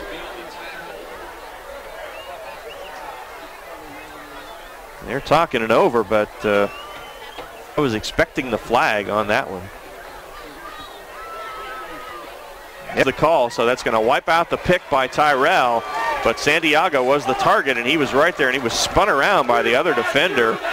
And so it's going to be first down on a 15-yard penalty. That should move it into the Weckers Carpet red zone at about the 18 for the Panthers. And it looked like Pribula was throwing it right to the safety of Dallastown. You don't expect that kind of an error from a quarterback like Cade Pribula. Something was up. Well, yeah, but I mean, the reason was his receiver was knocked off his route. So first and 10 at the 18. 9:23 left in the York Mitsubishi fourth as the Panthers send their tight end Krentz wide to the top, 2 guys wide to the near side here as they go left to right, looking to get it in the end zone and a 2-pointer to tie it if they can. Will Van Dyke behind Perbula. And Van Dyke, the ball's on the ground. The ball's on the ground, and Dallastown has it. It is picked up, and they're going to say that the Anderson was down by contact, but Van Dyke on the handoff just never secured it, and it came out of there. And the second fumble tonight by Central, and Dallastown dodges a bullet. They have it first and 10 at their own 19-yard line. Going to talk about the issues we've seen with the offense for the Panthers, unable to finish on some of their drives and settle for field goals. Wanted to bring up that situation to see if they could overcome that. They didn't even get a chance with the turnover. All right, so now with 9:18 left, it's the Panthers defense under the gun again. They really need a quick out here to get their offense the football in decent field position and an opportunity to get it in the end zone. So Brett Smith will take the snap. He will hand it to Nizier Smith, looking to run wide to the right, but he is not going to get there. He's going to be dropped for a loss. Good defense that time again by Central, and trying to pick up the number of the guy who made the hit, I believe. Can't pick it up, I'm sorry. It looks like it was Dyshawn Richardson, and they're going to mark it right about the line of scrimmage. Pretty generous spot there for Smith. No gain, but it's going to be second down and 10. So Smith sitting on that 282 yards rushing right now. And Brett Smith to Nizier Smith, looking to get outside on the left side. Nothing doing. The Panthers are just selling out. Ian McNaughton, I believe, making the play from his defensive end spot that time, the first guy. And Smith again goes down at the line of scrimmage. So 3rd and 10 from the 19, and a big defensive play right now for the Central Panthers. That's why you do all that training in the offseason and preparation in the preseason. Max pressure situations like this, 8:15 left in the fourth quarter. The division on the line. Yep. 3rd and 10 situation. See if the Wildcats go to the air here. Brett Smith working again out of the pistol, takes the snap, will drop to throw, looking for a quick out, fires it out there, has Tyrell, but he is blasted. Oh, is he hit? And a flag flies after. See what that's about. Obiama and Ayatanwu with the hit after the pass was caught, and I didn't see anything untoward about the hit, but we will see. It's on the opposite side of the field, so a little tough really to see, but it was a gain of about 5. So it would be 4th down and 5 or 6, but we'll have to see what this call is. Yeah, that was a grown man hit. Receiver knocked into next Halloween. Yeah, unless they're saying he led with a helmet or something, but from here it didn't appear like he did. It looked like just a good, clean hit. And I don't know, is Tyrell? That's yes. Tyrell. So, I mean, I don't want to minimize anything, and we certainly hope that whoever it is fine. And if it is a result of that hit, you don't want to see the result cause the penalty. If it was a clean hit, it's a clean hit. Now, we're pretty far away, so pretty hard to tell, but we'll have to see.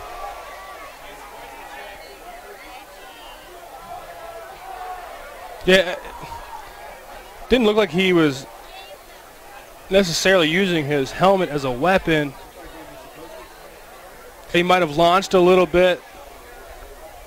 Yeah, I don't know. I mean, from here it looked like a really hard but clean hit. But we're pretty, let's say, we're well, the other defender was also right in our way to see the collision. And it looks like the Dallastown player's getting up, so that's good. But we'll see what and this is a huge call, because if it's a personal foul, that's a 1st down. It would be 4th and about 5, or maybe 4.5. And I don't know the rule as far as hitting a defenseless receiver, because the receiver had just caught the ball. Yeah, but I don't think he turned his head around upfield, so I don't know if you can consider that defenseless. I don't know, but he wasn't exposed. He caught really turning to run, but that's what it is. It's a personal foul and a 1st down out to the 41, so that is a huge against an Ayatanwu, and it gives Dallastown a 1st down at their own 41. The clock winds now, 7:55, and that clock is becoming a factor. So let's see how this defense responds after that adversity. Yep. Would have been 4th down, so Smith in the pistol now. Takes the snap and hands it off to Ben Ward, who's in there at fullback, and Ward rumbles out to the 44-yard line. It's a gain of 3, and it'll be 2nd down and 7 from there. Ward does run it occasionally from that fullback spot. He had 22 carries and 148 yards coming in. Picks up 3 here, 2nd and 7, and tick, tick, tick, down to 7:20. Wildcats with an 8-point advantage. And that winding clock clicking below 7 minutes, 15 seconds here in the fourth quarter. 2nd and 7 for Dallastown. Smith in the pistol, takes the snap.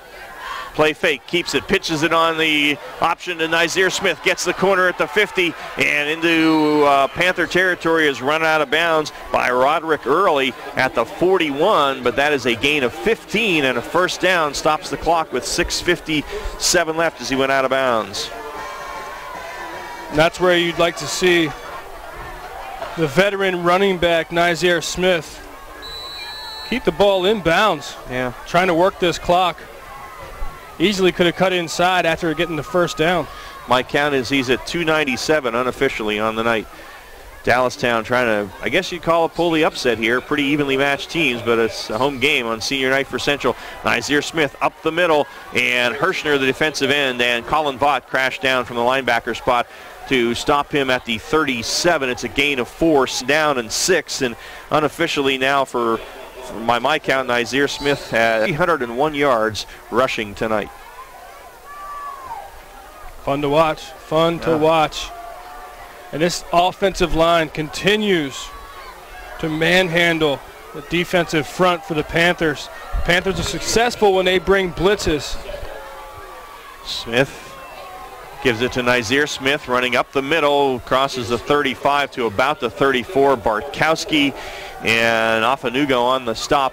It's a gain of about 2, and it's going to be 3rd down and 3 now for Dallastown. A big 3rd down for Central with the clock down to 6 minutes remaining in this football game. They need a stop here, and they need it now. It's 3rd and 3 coming from the 34-yard line of the Panthers. Play fake, Brett Smith has it. Smith crashes down. He's going to have a first down at the 30. I don't know. They're marking. It looks like they're going to mark this close to the 31, so maybe not. They're going to say his knee hit, and I think he's going to be short. It looks like a chain link short. Yep. So it's going to be a 4th down and less than a yard. And you've got to believe Dallastown will go here with that big offensive line. They need maybe a foot. 5:37 on a turning clock here. Dallastown up by 8. 4th down and inches. Raymond Christus, the center, 6'2", 238. Smith under center now. Takes it, quarterback sneak, he's got it. He crosses the 30 down to about the 29-yard line, picks up 2, and a big first down for the Dallastown Wildcats as they keep the football, and they'll be able to run some more clock down. Central may have to start thinking about using timeouts here, because if they do get a stop, they're going to need time to do something with it. Right now, 1st and 10, Dallastown at the Panther 29. Clock winds. They haven't started to wind it yet. Now they do 5:12. All 3 timeouts still left for the Panthers. So the offensive line comes out over the football. Smith will go out of the pistol now with 4 wide receivers, 2 each way. Takes the snap, gives it to Isaiah Smith. He is hit in the backfield and nailed. And that was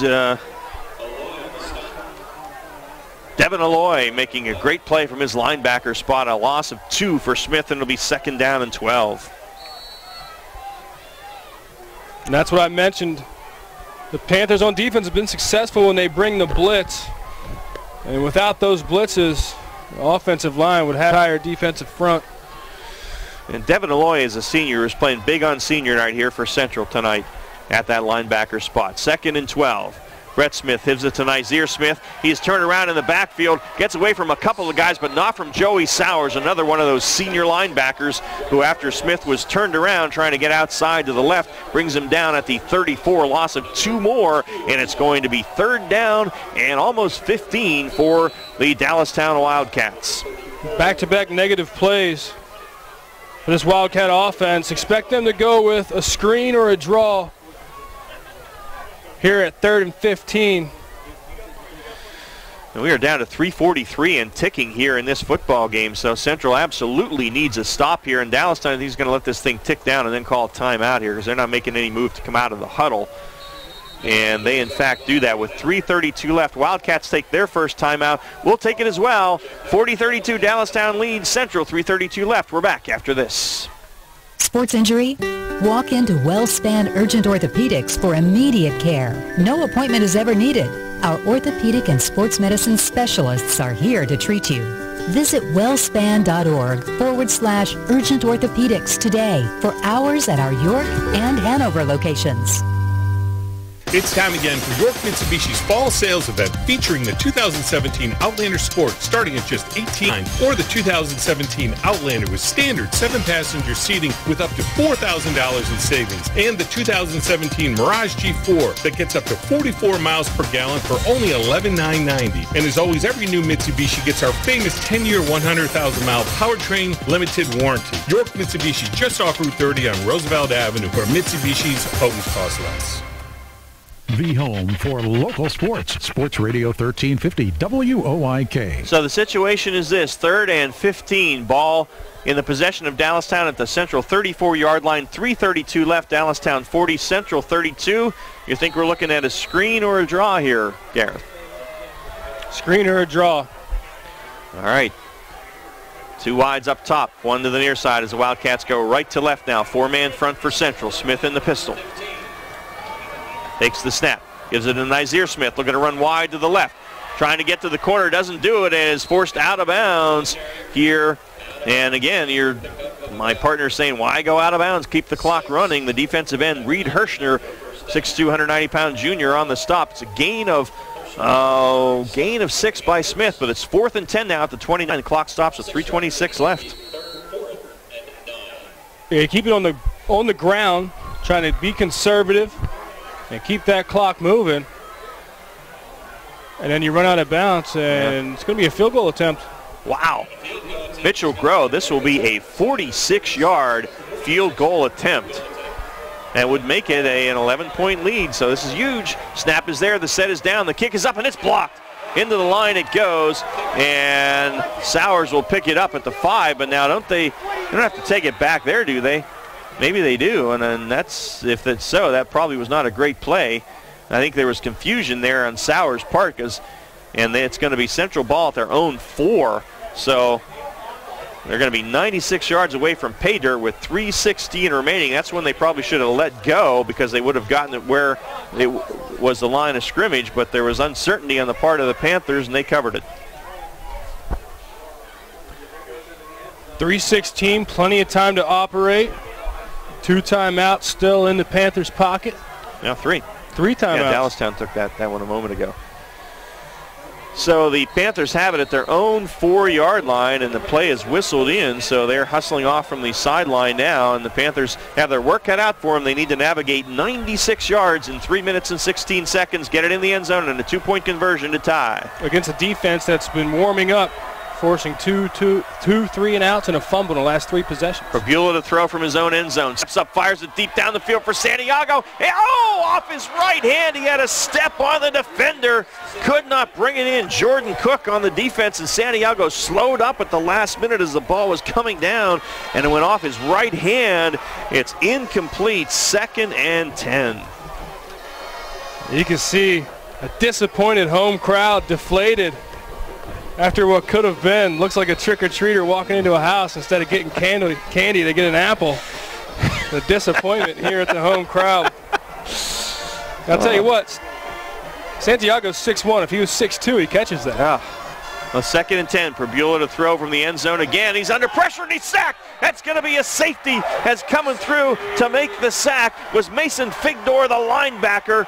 And that is huge because it makes it a 10-point game, and Dallastown will get the football on kick. Mason Figdor, the senior linebacker, busted through the protection and got the sack from Beulah in the end zone.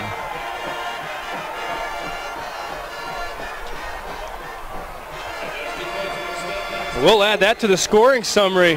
The Wildcats defense responds. Wow. They've had a great second half, Dallastown. Yes, they have. Yes, they have. So this Wildcat team going on the road after Central going on the road to Hornfield and getting the upset over Red Lion, and a great come-from-behind win last week put them in the catbird seat to win the division if they won out and get in the districts. Now they are down 10 to Dallastown, and they'll have to kick it away with just 3:05 left, and this puts the Wildcats back. And what we may have is, in a sense, a 4-team playoff next week. If York High and Red Lion win, as we expect they are well on their way to doing, all these teams will be 5-1 in the league as we go into the final weekend, and Central and Dallastown will need wins to almost certainly to get into the district playoffs next week. And Dallastown will be hosting Red Lion. At the moment, our plan is to have that game for you. Central will be at York High. We'll see. Typically, we've seen Central on the other side of these safeties. They won last week because of a botched snap over the head of a punter. Got a safety. We saw earlier in the season the same situation, a snap over the head of a quarterback and a safety. Dallastown expecting an onside kick here, and probably they'll get it from Basile on our fast signs kick. And timeout Dallastown. They take their second as they prepare to try and handle this kick. So Dallastown gets this. They just got to run the football and stay in bounds. You've kind of shown your exasperation a couple times with Nizaire Smith going out of bounds to stop the clock. Force Central to use their 3 timeouts. Even if they have to give the ball up, there's going to be less than 3 minutes left, and Central has to score twice. And if they score once and don't get the onside kick, then Dallastown's going to be in position to run it out. So, and not to mention all that, but that Wildcat defense.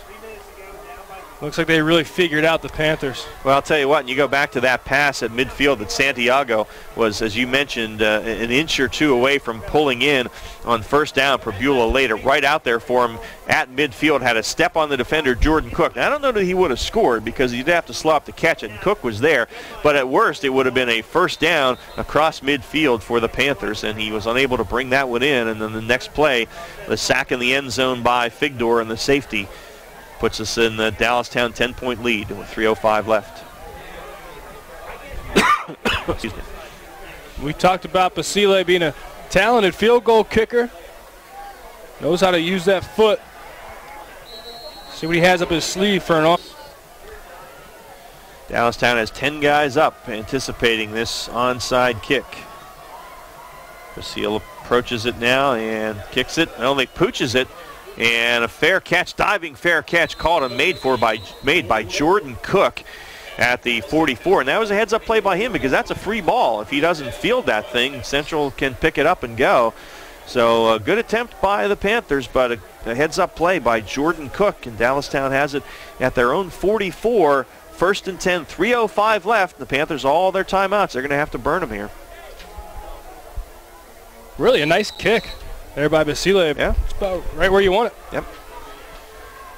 All right, so Dallastown will come out now. We'll see what they do. They've got Brett Smith at quarterback. Behind him is Nazir Smith.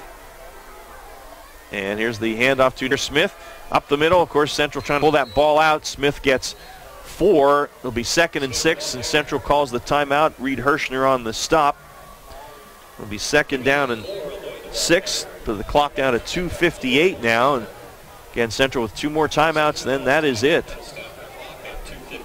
So, been a great one. Glad you've been with us here on Week 9. A perfect night for high school football, and we had one heck of a football game for you.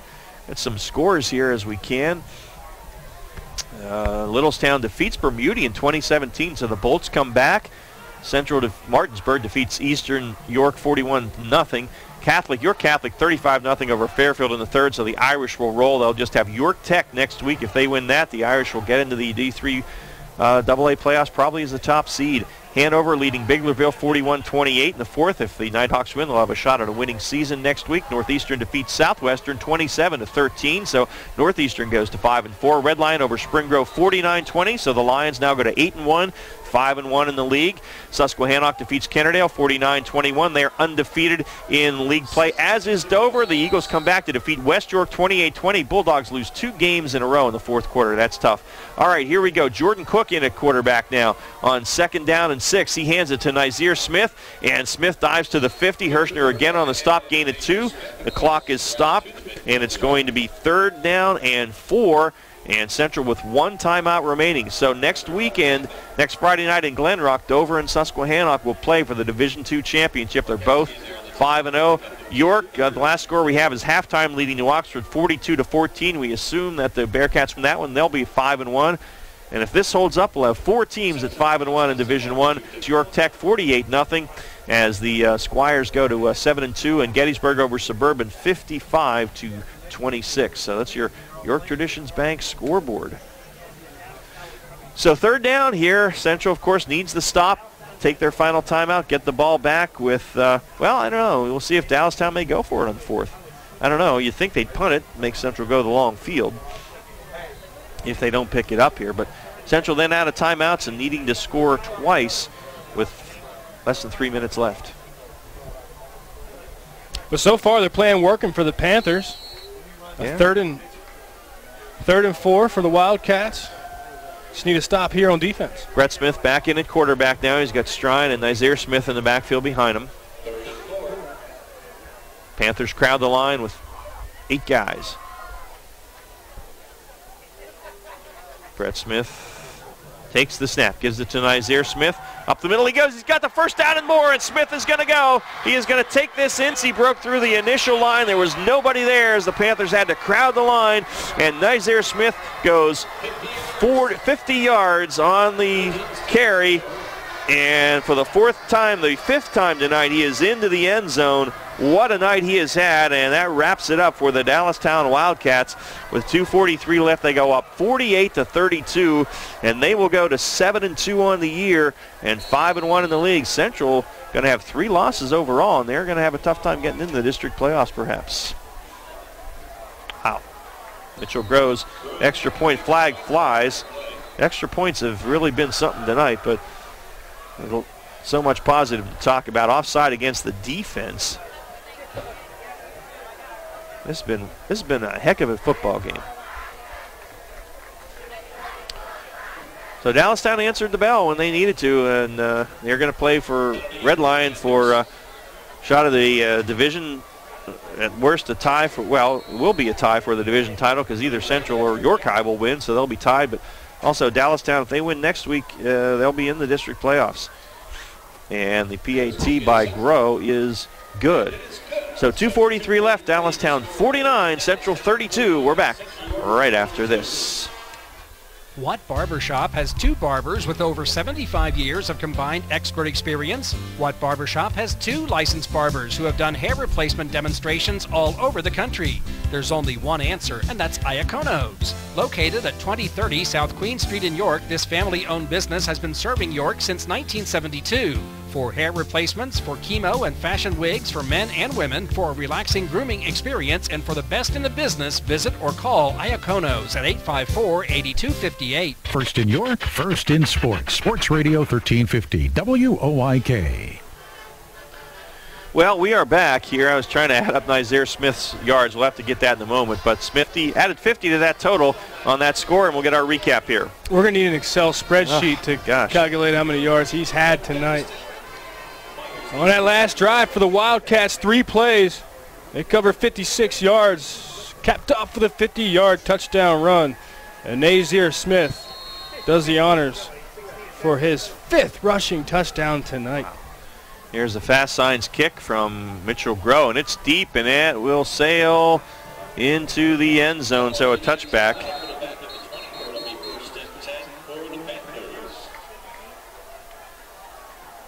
So Nizer Smith, 18 rushing touchdowns coming into this contest. He's got 5 tonight. He's been impressive in the first half and the second half.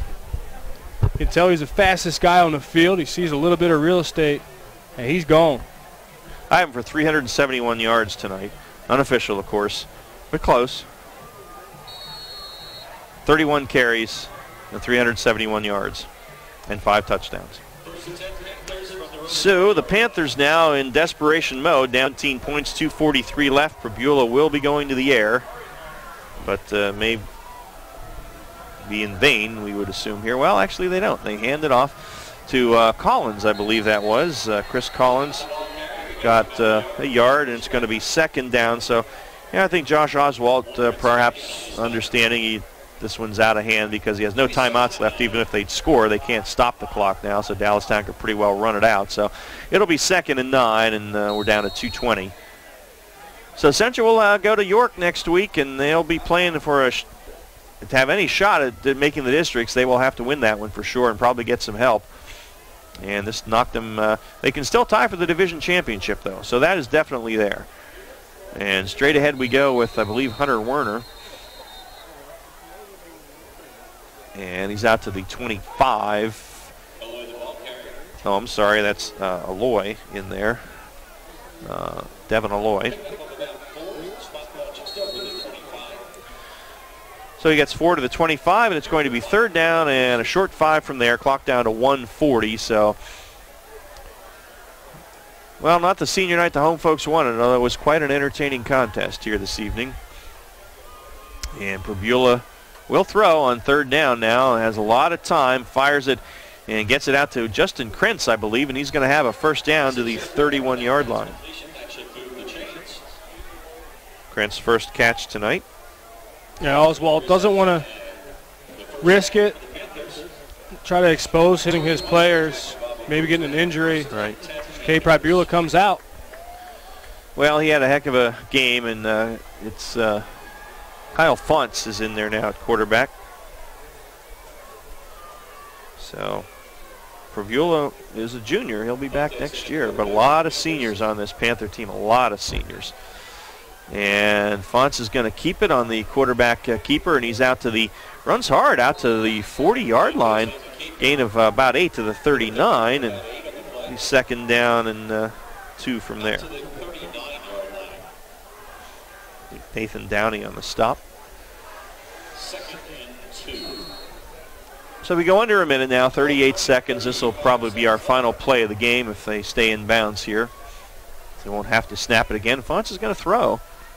Now he's going to scramble. He's going to go down by the guy who made a heck of a lot of plays tonight, Matt Assabuyer, and that's going to be it. So Funtz will take the loss of about 5, and that will be the final play of this football game. It was exciting and entertaining, but Dallastown will win it tonight, 49-32 over the Central York Panthers. We are going to take a break, come back with our Penn State York postgame show right after this. If you've been thinking of going to college and you would like to play sports when you get there, join our team. Earn a Penn State degree and continue to play the sports you love. 6 collegiate sports are now available, including baseball, soccer, men's basketball, women's softball, and women's volleyball. For more information, check out our website at PennStateYorkSports.com. Once again, that's PennStateYorkSports.com. Is your car due for an oil change? Hurry in to CJ's Tire and Automotive in York on East Market Street behind Arby's. That's where you can get a Time again for York Mitsubishi's fall sales event featuring the 2017 Outlander Sport starting at just $18,900 or the 2017 Outlander with standard 7-passenger seating with up to $4,000 in savings, and the 2017 Mirage G4 that gets up to 44 miles per gallon for only $11,990. And as always, every new Mitsubishi gets our famous 10-year 100,000-mile powertrain limited warranty. York Mitsubishi just off Route 30 on Roosevelt Avenue, where Mitsubishis always cost less. To celebrate the greatness of our country, To sound the call to patriotism. Maple Donuts takes a stand. Not a knee. Every football Sunday for the entire football season, every Maple Donut location will feature fresh red, white, and blue donuts as a sign of respect for those who have served and who serve today. To those veterans of America's military, Maple Donuts stands with you. There's only one place for local high school sports. Sports Radio 1350. All right, we're back at Central as the Dallastown students rush the field here after their team's big victory over Central as the Panther Band prepares for their post-game show. And Dallastown wins it 49-32 tonight in a heck of a football game. It was closer than the score indicates, and we get our Browns, Orchards, and Farm Market scoring recap now from Gareth. Take a deep breath, buddy. On Central's opening possession, they went one play. There's a 78-yard touchdown strike. Cade Pribula connects with Tim Sturgis. 11:03 left in the first quarter. A missed PAT. Central York 6, Dallastown 0. Dallastown responds with a 3-play, 78-yard drive, capped off with a 22-yard touchdown run. Quarterback Brett Smith rings the bell with 9:53 left in the first quarter. Dallastown took their first lead, 7. Central York 6. Central answers again with an 8-play, 57-yard drive. It was a 22-yard field goal that capped that drive off by Nick Basile with 5:29 left in the first quarter. Central York 9, Dallastown 7. Dallastown, after a fumble, they were set up at the 17-yard line of Central York. They went 2 plays, finished with a 25-yard touchdown run. It was quarterback Brett Smith for his second touchdown of the night on the ground. With 50 seconds left in the first quarter, it was Dallastown 13, Central York 9. Central comes back and has a six-play, 32-yard drive. And it was a 32-yard field goal to cap that drive off. Nick Basile again with 9:51 left in the second quarter. Dallastown 13, Central 12. Dallastown responds. A 1-play drive, 49-yard touchdown run from Nizair Smith. With 9:32 left in the second quarter, Dallastown 20, Central 12. Central has their own answer with a 7-play, 80-yard drive, a 14-yard touchdown run for quarterback Cade Pribula with 2:25 left in the first half. Central York 25, Dallastown 27. And that was our halftime score, 25-27. And after half, Central started off again with a 7-play, 80-yard drive, finished with a 23-yard touchdown pass by Beulah to Santiago. With 7:40 left in the third quarter, Central York 32, Dallastown 27. It's all Dallastown from there on in the second half. Their opening possession, they went 8 plays, 72 yards, finished with a 9-yard touchdown run from who else? Nizair Smith. With 2:58 left in the third quarter, Dallastown took the lead 33-27. Central York 32. Dallastown did not look back after that. Their next possession on 6 plays, 51 yards, finished with a 17-yard touchdown run. Nizier Smith with 30 seconds left in the third quarter. Dallastown 40, Central York 32. And as Central York tried to make a comeback, it was a sack and a safety from Mason Figdor. The defense for the Wildcats with 3:05 left in the ball game took our score. Dallastown 42, Central 32. And then, as they tried to run down the clock, the Wildcats messed around and scored again. A 50-yard touchdown run from Nizier Smith. Final score of the game, Dallastown 49, Central York 32. All right, you need to take a rest, get a little water after that. It was quite a game tonight and a lot of scoring. So Dallastown wins it. They go to 7-2. Central falls to 6-3, and both of these teams 5-1 now as the Panther Band begins their post-game show. We'll take a break, come back with our post-game stats from WellSpan Sports Medicine after this on Sports Radio 1350 and Game Time PA. Brown's Orchards and Farm Market in Loganville was built on teamwork, commitment, and passion. For over 65 years, Brown's has been a delicious destination for hand-picked fruits and award-winning bakery treats. As we celebrate football season, make Brown's Catering your tailgating headquarters for barbecue, party trays, wings, steamed shrimp, giant 2-foot subs, and more. Brown's applauds every football player, coach, cheerleader, band member, and parent for your teamwork, commitment, and passion for the game. Come to Brown's in Loganville to celebrate the big win. BrownsOrchards.com. Sports injury? Walk into WellSpan Urgent Orthopedics for immediate care. No appointment is ever needed. Our orthopedic and sports medicine specialists are here to treat you. Visit WellSpan/Urgent Orthopedics today for hours at our York and Hanover locations. First in York, first in sports. Sports Radio 1350, WOIK.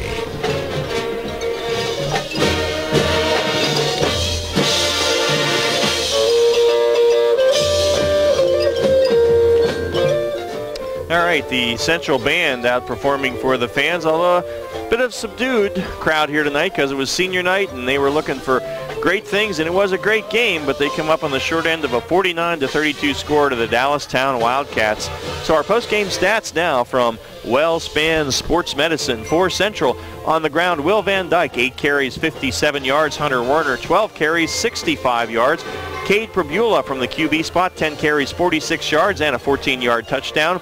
Mina Youssef, 1 for -1. Chris Collins, 4 for a net of -1. Devin Loy, 1 for 4. And Kyle Funtz, 2 for 3. 38 carries, 173 yards on the ground for the Panthers. Through the air, Cade Prabula, 12 of 20 for 265 yards and 3 touchdowns. Quite a night for the junior QB. Touchdowns of 78, 27, and 23. Tim Sturgis, 1 catch, but that was that 78-yard touchdown reception to start the game. Mark Santos, 1 catch for 12. Eddie Santiago, the big guy, 6 catches, 124 yards, 2 touchdowns of 27 and 23 yards. Hunter Werner, 2 catches for 33. Justin Krentz, 1 for 6. And Michael Morris, 1 for 12. 438 yards of total offense for the Central York Panthers. For the Dallastown Wildcats, well, there was one guy, and his name is Nizier Smith. He wears number 9. In the pregame, Josh Oswald told you we have to tackle number 9, and they were not successful at doing that tonight.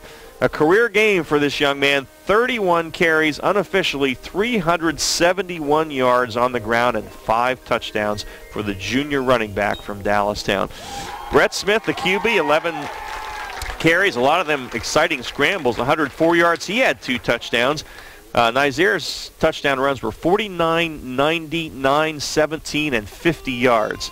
Brett Smith, 22 and 25 yards. Ben Ward, 1 carry for 3 yards. Max Tyrell, 2 for 20. 45 carries, 498 yards on the ground for Dallastown. Through the air, Brett Smith, 5 of 11 for 27 yards, but in the second half, he was much better. He was 4 of 5 in the second half for actually a net of 31 yards because he had -4 passing in the first half. So he threw it enough in the second half. 1 interception tonight for Smith.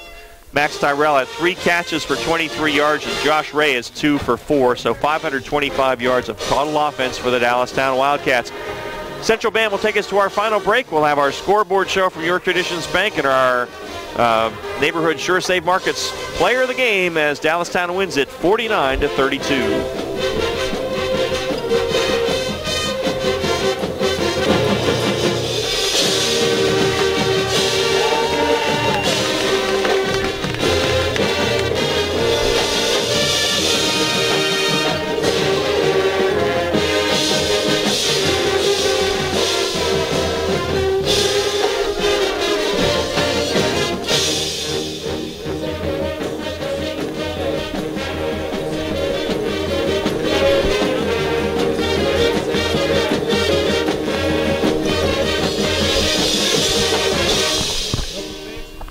Is your car due for an oil change? Hurry in to CJ's Tire and Automotive in York on East Market Street behind Arby's. That's where you can get a Valvoline full-service conventional oil change for half price. That's just $16.99 for a Valvoline oil change, but only at CJ's Tire and Automotive, East Market Street in York. Get your football party started with great Best Yet products from your neighborhood SureSave markets. Pick up party platters with $18.93 deli items. Team up Best Yet hot dogs with Best Yet kettle cooked chips. Get Best markets in Shrewsbury, Stewartstown, Whiteford, and East York, and at Nell's Market Fresh Foods in Spry. Your county, your teams. Sports Radio 1350 WOYK. First in York, first in sports. And we return to Central one final time tonight as Dallastown wins it 49-32 in a great game on Week 9 here. And time now for our Neighborhood SureSave Markets Player of the Game. Sometimes they make it easy for you, and tonight it was just that. 31 carries for 371 yards and 5 touchdowns. Those touchdowns were from 90 yards, 49 yards, 17 yards, 9 yards, and 50 yards. An impressive player. The junior, was, and he came in tonight, Gareth, with 1,392 yards on the season. So that gives him, let's see, 1,600 rounds, somewhere around 1,760 yards. And he goes up against a good Red Line team that next week. If he has another night close to this, he'll hit 2,000 for the season. But I'm sure Jesse Shea is going to be talking to his guys about that. But congratulations to Nizer on a career night tonight. Our York Traditions Bank scoreboard now. Some other big games around the league tonight. Of course, they always are in Week 9. Littlestown stays in the hunt for the Division III game, 41-0. York Catholic, the last score we have from Fairfield is 35-0, the Irish in the third, but we've got to assume they went on to win that. So the Irish will go to 7-2 and maintain, most likely, their top seed in District 3 AA right now. Hanover, the Nighthawks have a shot at a winning season as they get win number 5 over Biglerville. An exciting game, 44-41. Northeastern gets its 5th win of the year as they defeat Southwestern 27-13. Red Lion goes to 8-1, bouncing back from their loss to Central last week, 49-20 over Spring Grove. So the Lions will be one of 4 Division I teams which will enter play next week with the division marks of 5-1 because York High defeats New Oxford 63-17. So York High, Central, Dallastown, Red Lion, all 5-1 in the league. Next week, Central's at York, and Red Lion is at Dallastown. Division II will have a showdown as well. Susquehannock defeats Kennerdale 49-21. Dover comes back to beat arch rival West York 28-20. So the Eagles and the Warriors both are 5-0 in division play. They will play in Glen Rock next Friday night for the Division II title. Delone Catholic goes to 7-2 with a rout of York Tech 48-0. And Gettysburg gets its, I believe, 5th win of the season as they defeat Suburban 55-26. So sets up a heck of a Week 10, Gareth, both in Division II and Division I. As it stands now, our plan is to be at Dallastown to bring you the Dallastown Red Lion game. Always a great game, but so much more on the line next Friday. We'll keep you posted. So, all right, that's going to do it for Jeff Laudenberger on the video for game time tonight. Have a happy Halloween, everyone. You bet. You bet. And for Jim Harden, as always, pushing all the right buttons back at the station, and my partner, Gareth Hissong. College football's next. Florida State Boston College. I'm Ron Ruman. Thanks for listening, folks, and you have a